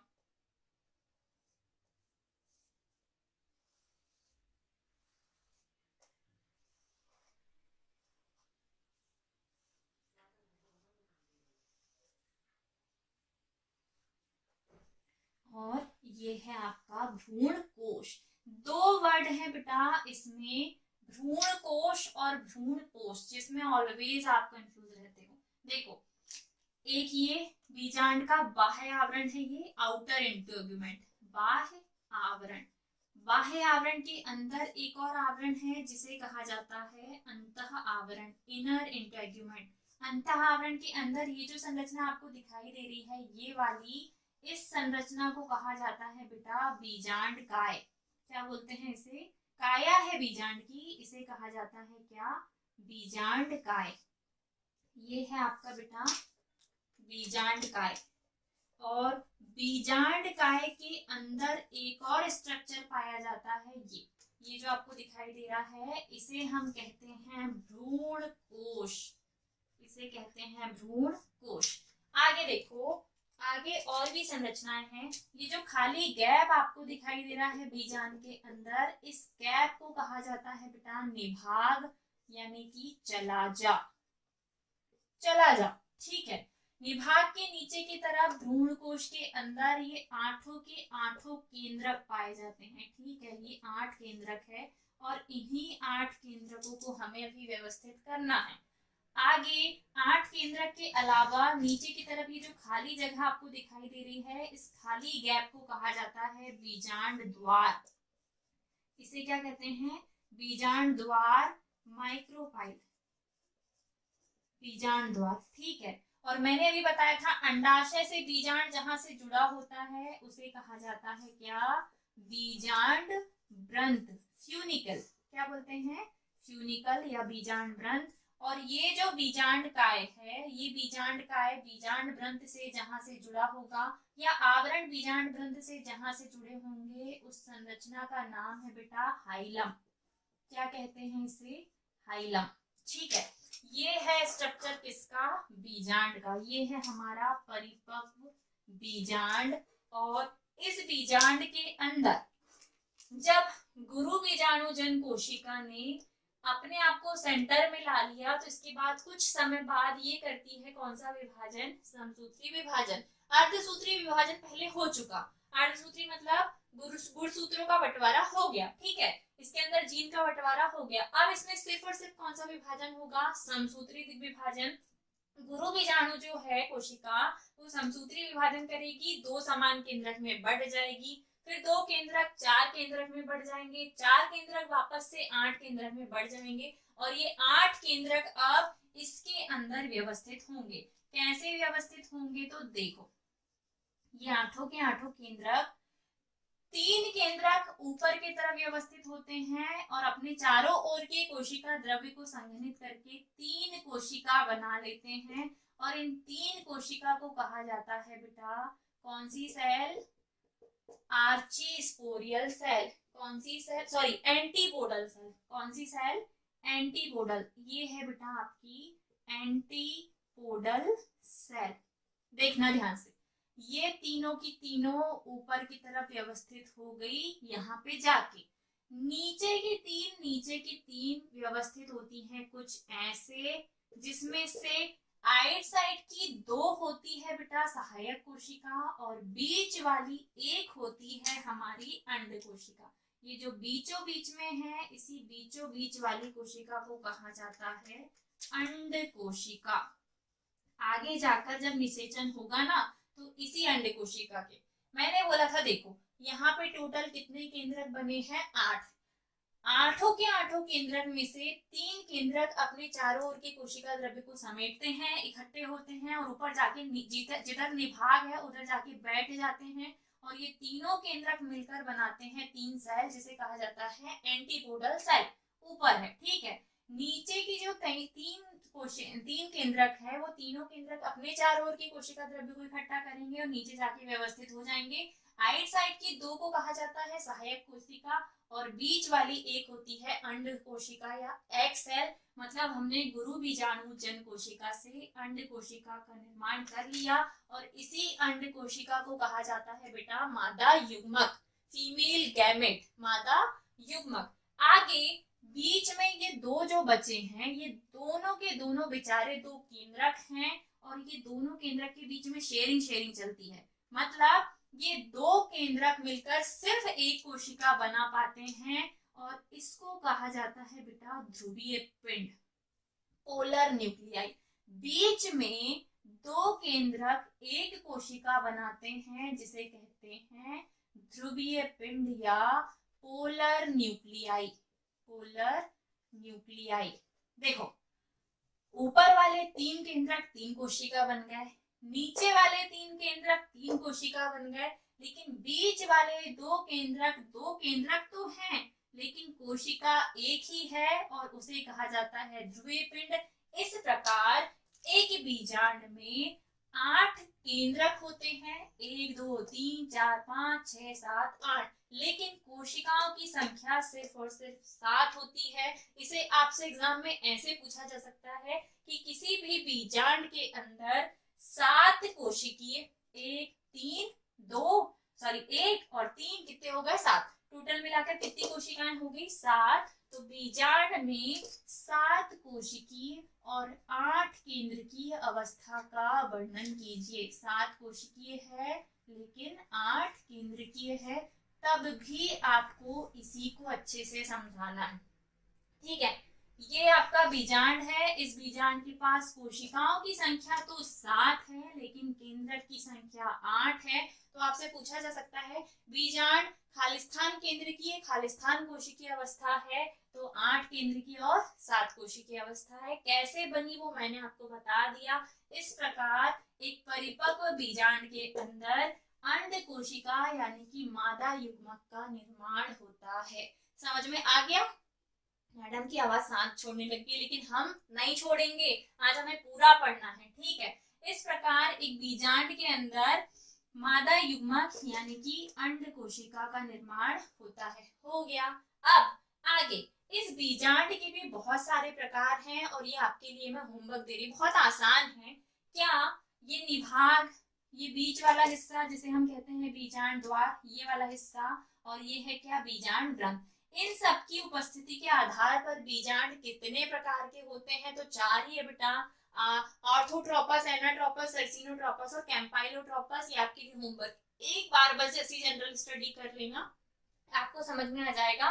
टोटल 4 प्रकार के आपके बीजांड है और चारों प्रकार के बीजांड को आपको अच्छे से डिटेल में समझना है, ठीक है। मतलब बीजांड के प्रकारों को पढ़ने का जिम्मा आपके ऊपर रहा। अब हम समझते हैं कि बीजांड पढ़ लिया, ठीक है, मादा युग्मक बना लिया, पुंकेसर पढ़ लिया, परागकोश के अंदर परागकण बना लिया।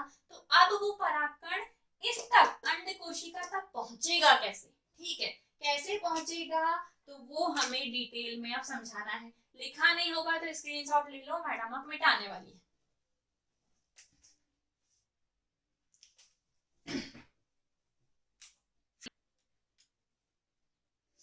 चलिए अब हम समझते हैं कि ये जो परिपक्व परागकोश है जिसके अंदर परागकण बन गए, और ये है मादा भाग जिसे हम कह रहे हैं स्त्री केसर, इसके अंदर भी बाकायदा बीजांड बन गया और बीजांड के अंदर किसका निर्माण हो गया? अंड कोशिका का निर्माण हो गया। ये बन गई बेटा अंड कोशिका। ये परागकोश बन गया, इसके अंदर परागकण बन गए, अंड कोशिका बन गई, परिपक्व हो गया एक पुष्प। तब कैसे ये परागकोश से परागकण कहाँ पहुंचेंगे? अंड कोशिका तक पहुंचेंगे और मिलन की प्रक्रिया होगी। तो इस प्रक्रिया का नाम है परागण, जिसे हम पॉलिनेशन के नाम से जानते हैं, है ना। परागण क्या है? प्रकार सहित समझाइए, पॉपुलर क्वेश्चन है। तो परागकोश का फटना, परागकणों का बाहर आना और किसी माध्यम से स्त्री केसर के वर्तिकाग्र तक पहुंचना, ठीक है। परागकोश का फटकर परागकणों का निकलकर किसी माध्यम से वर्तिकाग्र तक पहुंचना, इस प्रक्रिया का नाम ही है परागण। परागकोश से परागकणों का वर्तिकाग्र तक पहुंचना परागण कहलाता है। और परागण मेनली 3 प्रकार का होता है। कौन कौन से 3 प्रकार? तो पहला होता है बेटा स्वपरागण, फर्स्ट इज स्वपरागण। दूसरा होता है सजात पुष्पी और तीसरा होता है परपरागण, जिसे परयुग्मन भी कहा जाता है। ये होता है स्वयुग्मन, स्वयुग्मन, और ये होता है परयुग्मन, ठीक है। ध्यान से देखना, परागण क्या है? तो परागण मैंने बता दिया क्या है, पर परागण के प्रकार कितने हैं? तो स्वपरागण, सजात पुष्पी और परपरागण। स्वपरागण मतलब क्या? तो जब एक ही पुष्प, मतलब आपके हाथ में एक पुष्प है, किसी प्लांट में एक सिंगल पुष्प है और वो द्विलिंगी है, मतलब उसी पुष्प में नर भाग भी है, उसी पुष्प में मादा भाग भी है। ये है आपका मादा भाग, यही मैंने बना दिया नर भाग, यहीं से परागकोश फटे और यहीं से परागकण जाकर इसी के वर्तिकाग्र पर गिर जाए। तो क्या बोला मैंने? जब एक ही पुष्प से परागकण उसी पुष्प के वर्तिकाग्र पर पहुंचते हैं तो इसे कहा जाता है स्वपरागण, ठीक है। उसी पुष्प के परागकोश से परागकणों का उसी पुष्प के वर्तिकाग्र तक पहुंचना स्वपरागण कहलाता है। और स्वपरागण होता है बेटा काय में कनखुआ और वायोला, ये आपके पूछे जाने वाले, इसके अलावा भी बहुत सारे हैं, बट आपको जो एनसीईआरटी में एग्जाम्पल दिए हैं वो यही है, और आपसे ऑब्जेक्टिव में अगर ये पूछ लिया कि बायोला में कौन सा परागण होता है, कनखुआ में कौन सा परागण होता है, तो आप क्या लिखेंगे, स्वपरागण। दूसरा सजात पुष्पी। अब मान लीजिए एक गुड़हल का पुष्प यहाँ लगा है, दूसरा यहाँ लगा है, और इससे निकलकर जो पराग कण है वो जाएं और दूसरे पुष्प के वर्तिकाग्र पे जाकर गिर जाएं। ठीक है, तो जब एक पुष्प के परागकोश से परागकण निकले और दूसरे उसी जाति के दूसरे पुष्प के वर्तिकाग्र पे जाके गिर जाएं, तो इस प्रकार के परागण को बोलते हैं सजात पुष्पी। और जनरली ये मैंने जो बोला अभी, गुड़हल, गुलाब आदि में आपको ये परागण देखने को मिलता है। और पर परागण मतलब इधर दूसरी जाति से दूसरी जाति पर जाके गिर जाएं, या एक पुष्प से उसी जाति के दूसरे पुष्प पर जाके गिर जाएं, या आप कह सकते हो कि इसमें भिन्न पादपों के अलग अलग पादप के, पता चला आम का जाके किस पे गिर जाए, इमली पे, पर जनरली ऐसा होता नहीं है। ठीक है, तो इसको हम बोलते हैं क्या, पर परागण या पर युग्मन। और जनरली पर परागण आपको वेलिसनेरिया में देखने को मिलता है, वेलिसनेरिया, जलकुंभी, वेलिसनेरिया। ठीक है, स्वपरागण, सजात पुष्पी, पर परागण, ये परागण के 3 प्रकार हैं। इसके अलावा इसके कारक अगर आपसे पूछ लेना तो वही वायु के माध्यम से परागण पहुंचेंगे, जल के माध्यम से पहुंचेंगे। जल परागण का सबसे अच्छा एग्जांपल है क्या, हाइड्रा, है ना, हाइड्रा भी हाफ ईयरली में भी पूछा था। और दूसरे कारक तो वही कीट पतंगे, मधुमक्खी, ये सारे इसके क्या होंगे, परागण के कारक। मतलब किन कारकों के थ्रू परागण होता है, तो आप लिखोगे कौन कौन से कारक हैं, तो कीट, मधुमक्खी वगैरह, दूसरा है वायु, तीसरा है धूल मिट्टी, वायु, इसके बाद जल। ये सारे क्या होंगे, परागण के कारक। ये एक इजी टॉपिक है, ये खुद से आप भी तैयार कर सकते हैं। ठीक है, अब आते हैं हम most sensational question, most important question, that is fertilization यानी कि निषेचन। ठीक है, निषेचन या फर्टिलाइजेशन पुष्पों में। ध्यान से देखना, अब बिल्कुल आपको पलक नहीं झपकनी है, और इस टॉपिक का नाम आपकी एनसीईआरटी लिख के दे रही है, पराग स्त्री केसर संकर्षण, पराग स्त्री केसर संकर्षण, या जिसे कहा जाता है निषेचन, या जिसे कहा जाता है दोहरा निषेचन। और भी नाम है क्या मैडम, बिल्कुल है बेटा, इसे कहते हैं त्रिसंलयन या त्रिसमेकन, ट्रिपल फ्यूजन। ठीक है, ट्रिपल फ्यूजन भी इसी का नाम है। यहीं से आपको ये सारी वर्डिंग मिलेगी, कितने सारे नाम हो गए, पराग स्त्री केसर संकर्षण, निषेचन, दोहरा निषेचन, त्रिसंलयन, त्रिसमेकन, fertilisation, double fertilisation, triple fusion. ठीक है, तो ये सारे नाम आपको याद रखने हैं। जिस भी नाम से आपसे पूछ लिए क्वेश्चन आपको सब बनने चाहिए, है ना, सब आना चाहिए हमको, कहीं कुछ ना छूटे। मोस्ट इंपॉर्टेंट क्वेश्चन है ये इस साल का 2025 के एग्जाम में पूछा जा सकने वाला सबसे इंपॉर्टेंट क्वेश्चन अगर कोई है तो वो है पराग स्त्री केसर संकर्षण, निषेचन, दोहरा निषेचन। मेरे ख्याल से इंपॉर्टेंट तो सब कुछ ही है जितना मैंने पढ़ाया, लेकिन इसके चांसेस पता नहीं क्यों मेरे को ऐसा लग रहा है कि ज्यादा है, इस बार पूछ सकता है। तो बिल्कुल नहीं छोड़ना, इसके बिल्कुल नहीं करना, और पूरा समझना। ठीक है, पूरा ध्यान से समझना, पूरा इसमें पहले डायग्राम का खेल है। डायग्राम अगर हमारा अच्छा बढ़िया बन गया ना तो फिर बाकी पूरा हम अच्छे से कर लेंगे। पराग कोश, पुष्प का नर भाग। पराग कोश एक ऐसी संरचना है जिसके अंदर परागकण बनते हैं। ये परागकण बनने की प्रक्रिया थी लघु बीजाणु जनन, अब भी हमने पढ़ा था। ठीक है, अब ये है पुष्प का नर भाग, और इस नर भाग को कहा जाता है पुंकेसर। पुंकेसर के पराग कोश से परागकण निकलते हैं, कब, जब ये फटता है। ये फटा, पूरे के पूरे परागकण आ गए बाहर, और ये किसी न किसी माध्यम से पहुंचते हैं कहाँ, मादा भाग यानी कि वर्तिकाग्र के ऊपर। तो अब इधर वाला डायग्राम हमें थोड़ा सा अच्छा बनाना है। ठीक है, ये है बेटा मादा भाग, और अंडाशय में थोड़ा सा बड़ा बनाऊंगी क्योंकि इसके अंदर आपको पूरी प्रक्रिया मुझे समझानी है। ठीक है, ये है अंडाशय, और अंडाशय के अंदर एक स्ट्रक्चर पाया जाता है, इस स्ट्रक्चर का नाम है बीजांड। ये है बेटा आपका बीजांड।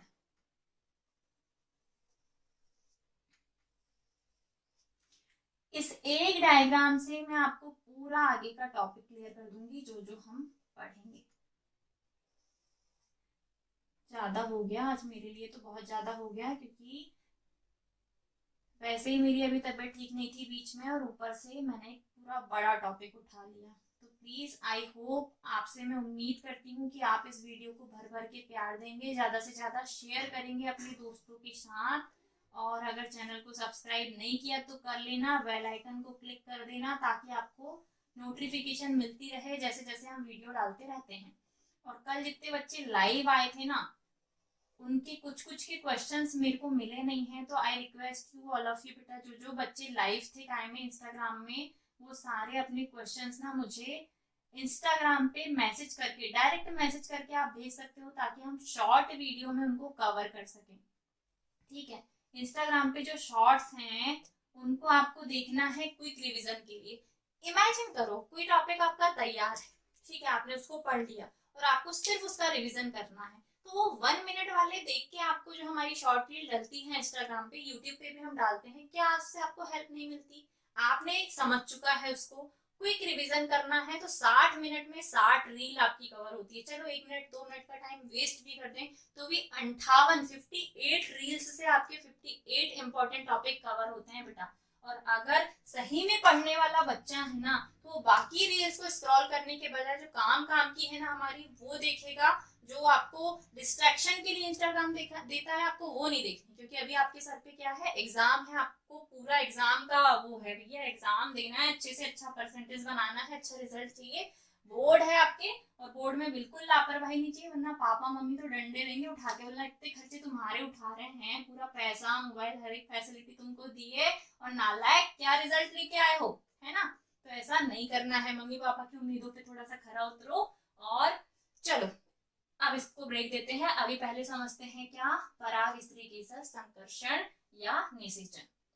ये बना दिया मैंने मादा भाग, और इसके अंदर यहाँ पे 3 कोशिकाएं थी ऊपर की तरफ, जिसे हमने कहा था, कौन सी कोशिका, मैं भूल जाती हूँ बार बार, कौन सी कोशिका, एंटीपोडल सेल। ये थी आपकी एंटीपोडल सेल। बीच वाली 2 जो है वो एक कोशिका है, जिसे हमने कहा था क्या, ध्रुवीय पिंड। क्या है बेटा, ध्रुवीय पिंड।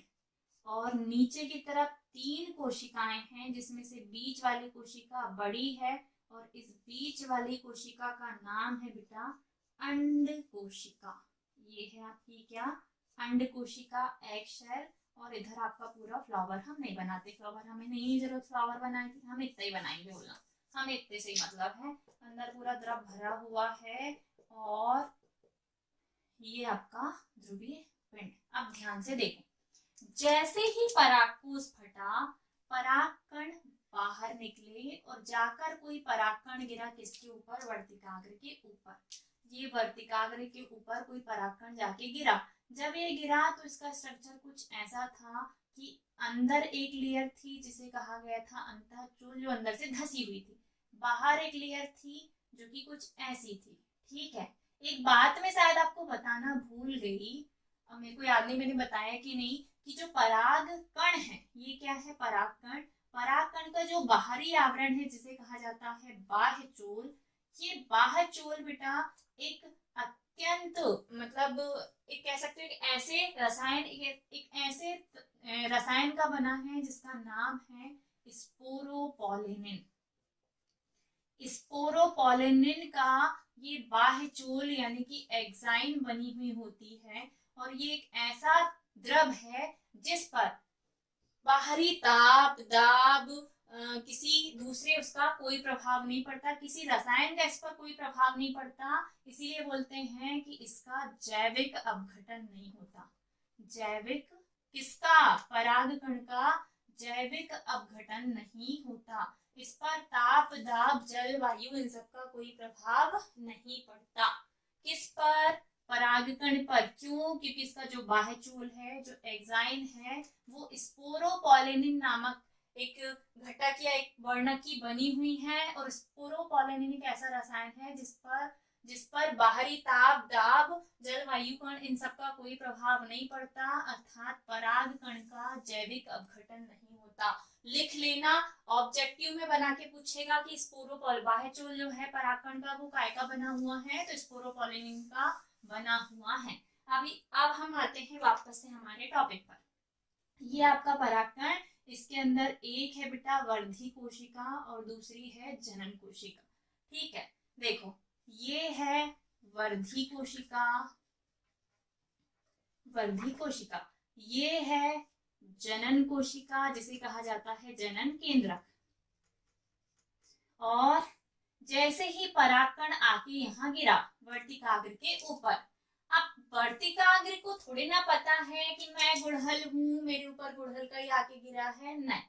जैसे ही परागकण आके इस पर गिरा, वर्तिकाग्र के नीचे अंदर की तरफ बीजांड के अंदर ये जो सहायक कोशिकाएं हैं, ये एक ऐसे रसायन का स्रावन करती हैं जो वर्तिकाग्र को हेल्प करता है ये पहचानने में कि जो परागकण गिरा है वो मेरी ही जाति के पुष्प का है। पता चला आम के ऊपर अखरोट का गिरा दिए तो कैसे निषेचन होगा? नहीं। तो उसके लिए भी एक सिक्स सेंस फ्लावर को मिला हुआ है। सहायक कोशिकाओं के पास एक ऐसा रसायन है जिसका स्रावन करके वो आइडेंटिफाई कर पाए कि जो परागकण आके गिरा, ये क्या गिरा है? ये है बेटा परागकण। इसको वो पहचान पाए कि ये मेरी ही जाति के पुष्प का है। जब इनने पहचान लिया, उसी समय वर्तिकाग्र का ढक्कन खुलता है और ये जो परागकण है ये अंदर प्रवेश करता है। ऐसा तो नहीं लग रहा? नहीं, परागकण इतना बड़ा होता है कि वो इसके अंदर प्रवेश नहीं कर पाता, इसीलिए इसका जो अंदर वाला छिद्र है, किसका? ये पूरा फटेगा, बाहर वाला आवरण पूरा फटेगा, बाहर वाला आवरण जैसे ही फटेगा तो ये जो अंदर जनन छिद्र है ये भी फटता है, और जनन छिद्र के रास्ते से ही ये पूरा का पूरा एक नलिका निकलती है। जो अंताचोल है वो अंदर एक नलिका का निर्माण करता है, और इस नलिका को बोला जाता है बेटा जनन नलिका। ध्यान से सुनना, क्या बोला मैंने? परागकण आके वर्तिकाग्र के ऊपर गिरा, वर्तिकाग्र के ऊपर गिरते से ही इसका बाह्यचोल फटा, और अंतःचोल जो है उसने जनन छिद्र, जो जर्म कोड दिया हुआ था ना, उस जनन छिद्र के रास्ते से एक नलिका का निर्माण किया। इस नलिका को कहा गया क्या? जनन नलिका, जर्म नलिका या जनन नलिका। धीरे धीरे ये आगे बढ़ती है और ये जनन नलिका बीजांड में प्रवेश करती है। बीजांड के अंदर जनन नलिका का प्रवेश 3 रास्तों से हो सकता है। पहला, ऊपर का जो खाली गैप है जिसे कहा जाता है निभाग। अगर ये ट्यूब निभाग के रास्ते से अंदर प्रवेश करेगी तो इसे कहा जाएगा चलाजोगेमी, चलाजोगेमी, निभागीय प्रवेश बोलते हैं। किसका बेटा? जनन नलिका का। जनन नलिका प्रवेश कहाँ कर रही है? बीजांड के अंदर। कुल मिला के इस नलिका को बीजांड के अंदर, यहाँ अंदर तक घुसना है ताकि हम इस अंड कोशिका से इस जनन कोशिका को मिला सके। ठीक है, तो इस नलिका का प्रवेश एक रास्ता ये, दूसरा सीधे अध्यावरण को भेद के, ऐसे भेद के अंदर प्रवेश कर देगी, और तीसरा रास्ता जो मेरा फेवरेट है और जो फूलों का भी फेवरेट है, इसको हटाओ, इसकी यहाँ जरूरत नहीं, मेरे को सिर्फ प्रवेश बताना था। एक रास्ता नलिका के प्रवेश करने का है निभाग वाला, दूसरा रास्ता है ये पूरे आवरण वाला, और तीसरा रास्ता है बेटा कि वो नलिका ऐसे जाए, ऐसे घूमे, पूरा अंदर तक घूम के और सीधे अंड कोशिका के पास हिट कर दे। ये जो है रास्ता, इसको क्या कहते हैं हम? बीजांड द्वार। और बीजांड द्वार वाले रास्ते से अगर अंड कोशिका प्रवेश करे तो इसे कहा जाता है मीजोगेमी। ठीक है, तो हमने बोला, हमने इस अंड जनन नलिका का प्रवेश बीजांड के अंदर, जो बीजांड द्वार है उस रास्ते से करवा दिया। टोटल कितने रास्ते हैं जनन नलिका के बीजांड में प्रवेश करने के? 3, एक निभाग द्वारा, दूसरा बीजांड द्वार, बीजांड आवरण द्वारा, और तीसरा है बीजांड द्वार द्वारा। अब नलिका ने बीजांड के अंदर प्रवेश कर लिया। ठीक है, अब धीरे से ये जनन कोशिका आगे बढ़ती है, साथ ही साथ वर्धी कोशिका भी आगे बढ़ती है। ये आ रही है वर्धी कोशिका, ये आ रही है जनन कोशिका। वर्धी कोशिका का काम है जनन कोशिका को पोषण देना, ये इसको पोषण देते देते रास्ते में ही विलुप्त हो जाती है। ठीक है, ध्यान से सुनिएगा। जनन कोशिका वर्धी कोशिका दोनों ने अंदर प्रवेश किया। वर्धी कोशिका जनन कोशिका को पोषण देते देते इस जनन नलिका के रास्ते में ही कहीं विलुप्त हो जाती, खत्म हो गई। अब सिर्फ यहाँ कौन बचेगी, ये जो है ये कौन सी कोशिका है, जनन कोशिका। ये बेटा बची हुई, ठीक है। अब ये जनन कोशिका करती है वापस से समसूत्री विभाजन। वापस से कौन सा विभाजन, समसूत्री विभाजन। और एक कोशिका दो समान कोशिकाओं में बट जाती है, एक जैसी दो समान कोशिकाओं में बट जाती है और दो जनन कोशिका यहाँ बन जाती है। ध्यान से सुनिए, वर्तिका वाले रास्ते में ही जनन नलिका के अंदर जनन कोशिका समसूत्री विभाजन करके दो समान कोशिकाओं में बढ़ जाती है और दो जनन कोशिका यहाँ बना लेती है और दोनों की दोनों जनन कोशिका हैप्लॉइड यानी कि अगुणित होती है। एक एक वर्ड आपके लिए इंपॉर्टेंट है। जनन नलिका के अंदर जनन कोशिका ने समसूत्री विभाजन किया, दो समान कोशिकाओं में बट गई, दोनों की दोनों कोशिकाएं अगुणित हैं। अब ये धीरे धीरे आगे बढ़ेंगी। एक जनन कोशिका धीरे से आगे बढ़ती है, अंड कोशिका से मिलती है और निषेचन होता है। इस एक जनन कोशिका ने प्रवेश किया बीजांड के अंदर, किससे मिली ये है बेटा कौन सी कोशिका, जनन कोशिका। चलो मैं इसको थोड़ा सा अलग बनाती हूँ। चलिए, यहाँ तक तो आपको समझ में आ गया होगा। अब देखो क्या हो रहा है, ऊपर से आ रही है एक जनन कोशिका जिसके पास है जनन केंद्रक, नीचे है आपके पास एक अंड कोशिका। ये दोनों मिलती हैं, ये दोनों मिलती हैं। इसके पास एक एन है, इसके पास एक एन है, दोनों का मिलन हुआ और मिलन को हमने कहा निषेचन।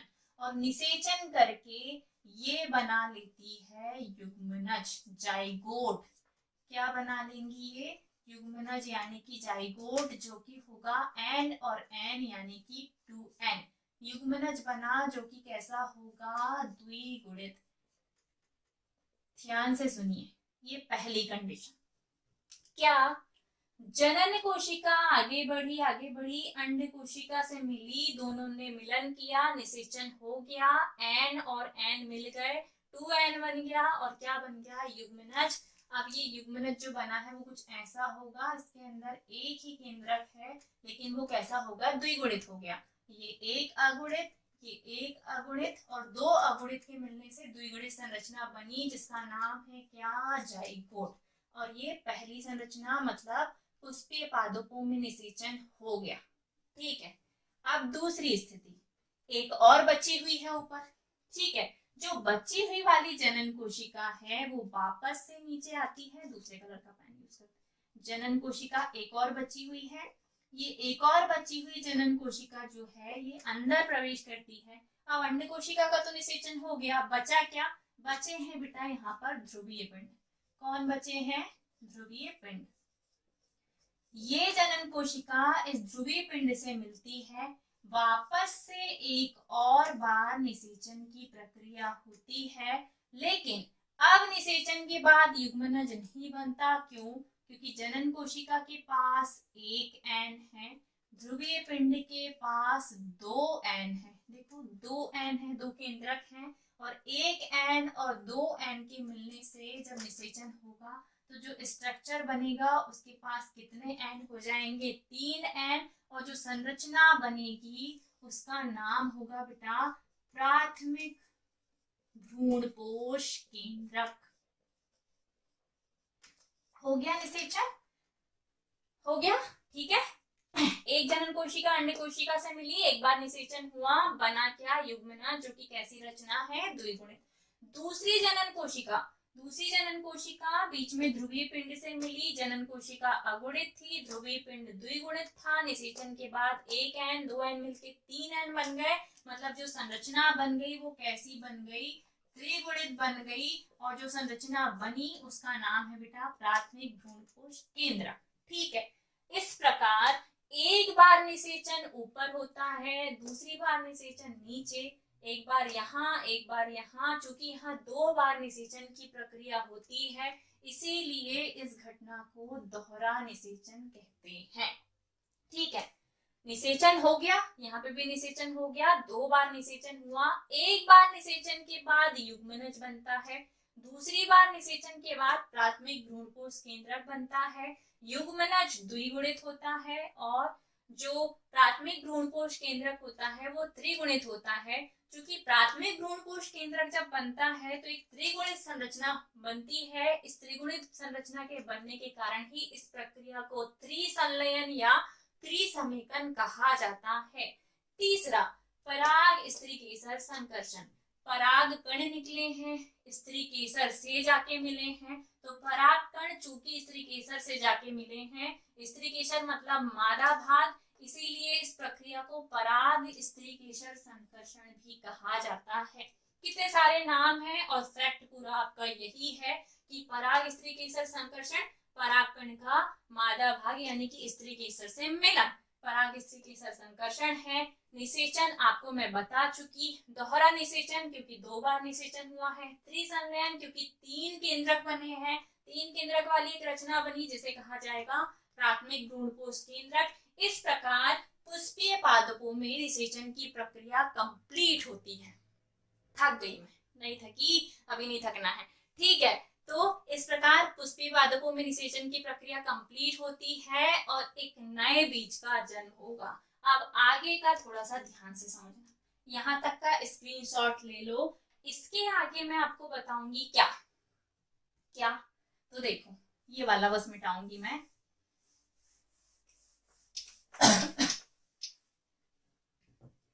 जब निषेचन हुआ तो पहली बार निषेचन के बाद क्या बना बेटा, युग्मनज। और दूसरी बार निषेचन के बाद क्या बना, प्राथमिक भ्रूणपोष केंद्रक। धीरे धीरे जब ये मैच्योर होगा, क्या पुष्प और ज्यादा मैच्योर होगा, सूखने की स्थिति आने लग गई, तो आगे जाकर युग्मनज बना लेता है भ्रूण, और भ्रूण आगे जाकर बीज का निर्माण करता है। युग्मनज आगे जाकर भ्रूण और भ्रूण आगे जाके बीज का निर्माण करता है, जबकि प्राथमिक भ्रूणपोष केंद्रक आगे जाकर भ्रूणपोष केंद्रक और भ्रूणपोष केंद्रक आगे जाकर भ्रूणपोष यानी कि एम्ब्रियो सैक का निर्माण करता है। एम्ब्रियो सैक, तो 2 वर्ड है, एक है बेटा ये कमरा, इस कमरे को कहा जाता है भ्रूण कोश, इसको कहा जाता है भ्रूण कोश। भ्रूण कोश, एम्ब्रियोसाइक गलत लिख लिया मैंने, भ्रूण कोश को एम्ब्रियोसाइक बोलते हैं। ठीक है, और भ्रूण कोश मतलब एम्ब्रियोनिक। तो भ्रूण कोश एक कमरा है, जबकि भ्रूण कोश एक संरचना है, जो कि पोष का मतलब पोषण देना, किसको पोषण देना, भ्रूण को पोषण देना। तो ये जो भ्रूण कोश है इसका कार्य होता है भ्रूण को पोषण प्रदान करना, भ्रूण को पोषण प्रदान करना। इस प्रकार निषेचन के बाद युग्मनज भ्रूण आगे जाकर बीज का निर्माण करता है। प्राथमिक भ्रूणपोष केंद्रक भ्रूणपोष केंद्रक का भ्रूणपोष केंद्र, जब यहाँ भ्रूण बनेगा तब यहाँ भ्रूणपोष केंद्रक बनेगा, जब यहाँ बीज बनेगा तब यहाँ पे भ्रूणपोष बनेगा। और भ्रूणपोष का काम है भ्रूण और बीज दोनों को ही पोषण प्रदान करना। और जब ये प्रक्रिया कंप्लीट हो जाएगी तो ये जो बीजांड है ना, इस बीजांड का पूरा बीजांड, पूरा का पूरा जो बीजांड है वो पूरा का पूरा बीजांड बदल जाता है बेटा बीज में। आगे जाकर जब ये पूरी प्रक्रिया कंप्लीट हो गई, पुष्प बिल्कुल कंप्लीट मैच्योर हो गया, निषेचन भी हो गया, भ्रूण भी बन गया, बीज भी बन गया, तब बीज जो बना है वो किससे बना है? बीजांड से बना है। यानी कि परिपक्व होने के बाद एक परिपक्व बीजांड बीज में बदल जाता है। तो अंडाशय कहाँ जाता है मैडम? ये जो अंडाशय है बेटा, ये अंडाशय आगे जाकर फल का निर्माण करता है। ठीक है, बीजांड बीज बनाता है, अंडाशय फल बनाता है। बीजांड की जो दीवार है वो बीज की दीवार यानी कि छिलका बनाती है। अंडाशय की जो दीवार है वो फल की दीवार यानी कि फल का छिलका बनाती है। ठीक है, तो कुल मिलाकर अंडाशय का बाहरी आवरण फल के छिलके का निर्माण करेगा, बीजांड का बाहरी आवरण बीज के छिलके का निर्माण करेगा। बीजांड बीज बनाएगा, अंडाशय फल बनाएगा। अगर किसी पुष्प में अंडाशय से फल का निर्माण होता है तो इस फल को कहा जाता है सत्य फल। और अगर अंडाशय के अलावा उसके जो अन्य भाग हैं जैसे कि पुष्पासन है, उसके दल, बाह्य दल, ये सारे अगर फल का निर्माण करते हैं तो उसे कहा जाता है असत्य फल। और सेब जो आप एप्पल खाते हो वो एक प्रकार के असत्य फल यानी कि फॉल्स फ्रूट। ठीक है, असत्य फल का एग्जाम्पल है। दो बातें, अंडाशय अगर फल का निर्माण करेगा तो उसे सत्य फल कहेंगे, और अंडाशय के अलावा, ओवरी के अलावा पुष्प के जो अन्य भाग हैं वो अगर फल का निर्माण करेंगे, जैसे कि अंडाशय है, उसका पुष्पासन है, बाह्य दल है, ये सारे अगर योगदान दें फल के निर्माण में तो उस फल को कहा जाता है असत्य फल, फॉल्स फ्रूट। और ये आपसे पूछा जाता है बेटा, सेब एक आभासी या असत्य फल है, क्यों है? क्योंकि उसके अंडाशय के अलावा उसके अन्य भाग जैसे कि पुष्पासन और बाह्य दल वगैरह ने उसके योगदान में भाग दिए, उसका निर्माण किए, इसीलिए सेब को आभासी या सत्य फल कहा जाता है। आई होप आपको इतनी चीजें क्लियर हो गई। एक और बात, बीज का जो आंतरिक आवरण होता है, अंतः आवरण होता है, वो अंतः आवरण बीजांड का अंतः आवरण बनाता है। ये जो अंतः आवरण है बीजांड का, ये बीज का अंतः आवरण बनाता है सूखने के बाद। और जब बीज का अंतः आवरण बन गया तो इस आवरण को कहा जाता है टैगमेन। और ये भी आपसे पूछा जाता है। टैपेटम एक अब भी हमने सुना था वर्ड, और यहाँ आपको एक वर्ड मिला है क्या? टैगमेन। टैगमेन बीज का अंतः आवरण होता है। ठीक है, एक बाहरी आवरण, एक छिलका होता है, उसके अंदर एक और आवरण होता है जिसे क्या कहते हैं? टैगमेन। जब भ्रूणीय अवस्था बन रही है ना, भ्रूणीय अवस्था बन रही है तो जो एक बीज पत्री होते, इसको मैं मिटा रही हूँ। ठीक है, इसको मैं मिटा देती हूँ ताकि आपको थोड़ा सा और एक्सप्लेन कर सकूं। जब कोई भी युग्मनज भ्रूण का निर्माण कर रहा है तो वो एक बीज पत्री में अलग होता है और दुई बीज पत्री में अलग। अगर एक बीज पत्री में भ्रूण बन रहा है उस दौरान उसमें बीज पत्र भी बनेगा, और एक बीज पत्री का जो बीज पत्र होता है, बीज पत्र मतलब फॉर एग्जाम्पल जैसे आपने चने को खोला, उसके दो हिस्से अलग अलग हो गए, वो जो दाल के रूप में दो हिस्से आपको दिखाई देते हैं ना, उसको बीज पत्र बोलते हैं। ये भ्रूणीय अवस्था से बनने चालू हो गए तो जितने भी एक बीज पत्री पादप हैं उनके बीज पत्र को स्कूटेलम कहा जाता है। क्या कहते हैं बेटा? एक बीज पत्री के बीज पत्र को स्कूटेलम कहते हैं, और ये आपसे ऑब्जेक्टिव में पूछा जा सकता है। इसके अलावा एक और क्वेश्चन जो आपसे पूछा जाएगा वो ये है कि अनिषेक जनन, अनिषेक जनन क्या है? तो अभी हमने क्या करवाया बेटा? निषेचन। अभी हमने क्या करवाया? निषेचन। निषेचन के अलावा अगर कोई बीज का निर्माण अगर बिना निषेचन के हो, अब मैडम बिना निषेचन के बीज का निर्माण कैसे होगा? तो किसी भी पादप में बिना निषेचन के बीज निर्माण की प्रक्रिया को अनिषेक जनन या पार्थिनोकार्पी कहते हैं। इसका एक और नाम आपसे पूछा जा सकता है, पार्थिनोकार्पी। पार्थिनोकार्पी या अनिषेक जनन क्या है? तो बिना निषेचन के बीज निर्माण की प्रक्रिया अनिषेक जनन या पार्थिनोकार्पी कहलाती है। और जब ये होता है ना तो निषेचन नहीं होता। निषेचन नहीं होता मतलब पुष्प द्विलिंगी नहीं होता। द्विलिंगी मतलब नर भाग भी है, मादा भाग भी है, ये सब उसमें नहीं होता। और इसका सबसे अच्छा एग्जाम्पल है केला, बनाना, नाशपाती, ये जो दोनों फल होते हैं ना, ये अनिषेक जनन के बाद बनने वाले फल। केले में कभी देखा है कि डायरेक्ट धीरे धीरे करके फूल आ रहा है फिर फल आ रहा है? वन नाइट, एक रात में क्या होता है, उसके अंदर का वृद्धि हार्मोन इतना अधिक हो जाता है उसकी एज कंप्लीट होने के बाद कि वो वृद्धि हार्मोन मजबूर कर देता है केले को अपनी फली को बाहर निकालने के लिए। और इस प्रकार वृद्धि हार्मोन के थ्रू हमें क्या मिलते हैं, फल या बीज मिलते हैं। तो जब बीज का निर्माण या फल का निर्माण कैसे हो, बिना निषेचन के हो, तो वो प्रक्रिया कहलाती है अनिषेक जनन। और ऐसे फलों को हम एग्जाम्पल के थ्रू समझ सकते हैं कि केला और नाशपाती, जिनमें बीज नहीं बनते, ठीक है, जिनमें बीज नहीं बनते। आई होप आज हमने जितना भी पढ़ा, इसके अलावा कोई टॉपिक छूटा है क्या? एक मिनट मैडम चेक कर लेती हैं। बीज निर्माण, असंग जनन मैंने बता दिया। हाँ देखो, एक सेकंड बेटा, मैंने थोड़ा सा उल्टा पुल्टा बोल दिया शायद। अनिषेक जनन में बीज नहीं बनते, बीज तो होते ही नहीं है।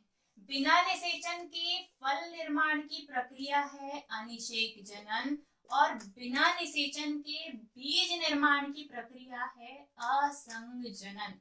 असंग जनन, असंग जनन में बिना निषेचन के बीज का निर्माण होता है, ठीक है, इनमें बीज तो बनते ही नहीं है ना? तो चलो अब भी बोलने लग गए कि मैडम कहाँ।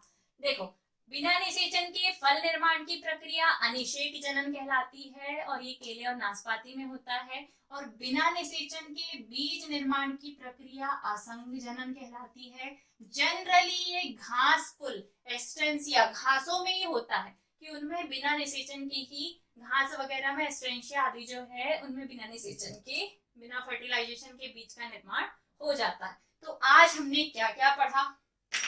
आज हमने एक फूल के बारे में पढ़ा, उसके अंदर कैसे परागकणों का निर्माण होता है, लघु बीजाणु जनन क्या है, गुरु बीजाणु जनन क्या है। लघु बीजाणु जनन के बाद बनने वाली संरचना का नाम है बेटा परागकण। लघु बीजाणु जनन के बाद बनने वाली संरचना का नाम है मादा युग्मक यानी कि अंड कोशिका, ठीक है। अब जब दोनों प्रक्रिया आपने करवा दी है, अंड कोशिका भी बन गई, इधर परागकण के अंदर जनन कोशिका भी बन गई, तो हमने करवाया उनका निषेचन यानी कि फर्टिलाइजेशन। फर्टिलाइजेशन के बहुत सारे नाम आपके सामने लिखे हुए हैं। इनके बाद हमने पढ़ा बीज निर्माण, फल निर्माण, फल और बीज के निर्माण में फिर सत्य फल, असत्य फल, फिर अनिषेक जनन, असंग जनन और बीजांड के प्रकार मैंने आपको बोला है कि आपको पढ़ना है। तो आई होप जितने भी फैक्ट्स थे आपको सब अच्छे से समझ में आए हैं, और अगर आए हैं तो एक बार और अच्छे से रिवीजन कर लेना। नोट्स अपने खुद से बनाना, लिख लिख के देखना। आपके पास ज्यादा टाइम नहीं है तो मैं पूरी कोशिश करूंगी कि अब सारे चैप्टर्स के आपको वन शॉट मिले, है ना। एक वीडियो में बोलना सब खत्म कर दो मैडम, बाकी पढ़ने की जिम्मेदारी हमारी। तो अगर वीडियो अच्छा लगा है तो इसको ज्यादा से ज्यादा शेयर करना। लाइक तो बिल्कुल करते ही नहीं हो, बड़ी कंजूसी करते हो लाइक करने में, है ना। मेहनत तो मैडम की बिल्कुल दिखाई नहीं देती। गला हो गया है बिल्कुल ठंड। अब मेरी बोलने की कैपेसिटी हो गई है खत्म। मिलते हैं अगले वीडियो में। बाकी आपसे जो उम्मीद मैं करती हूँ वो तो आप सब करोगे, है ना। मिलते हैं अगले वीडियो में। Radhe Radhe, bye bye, take care.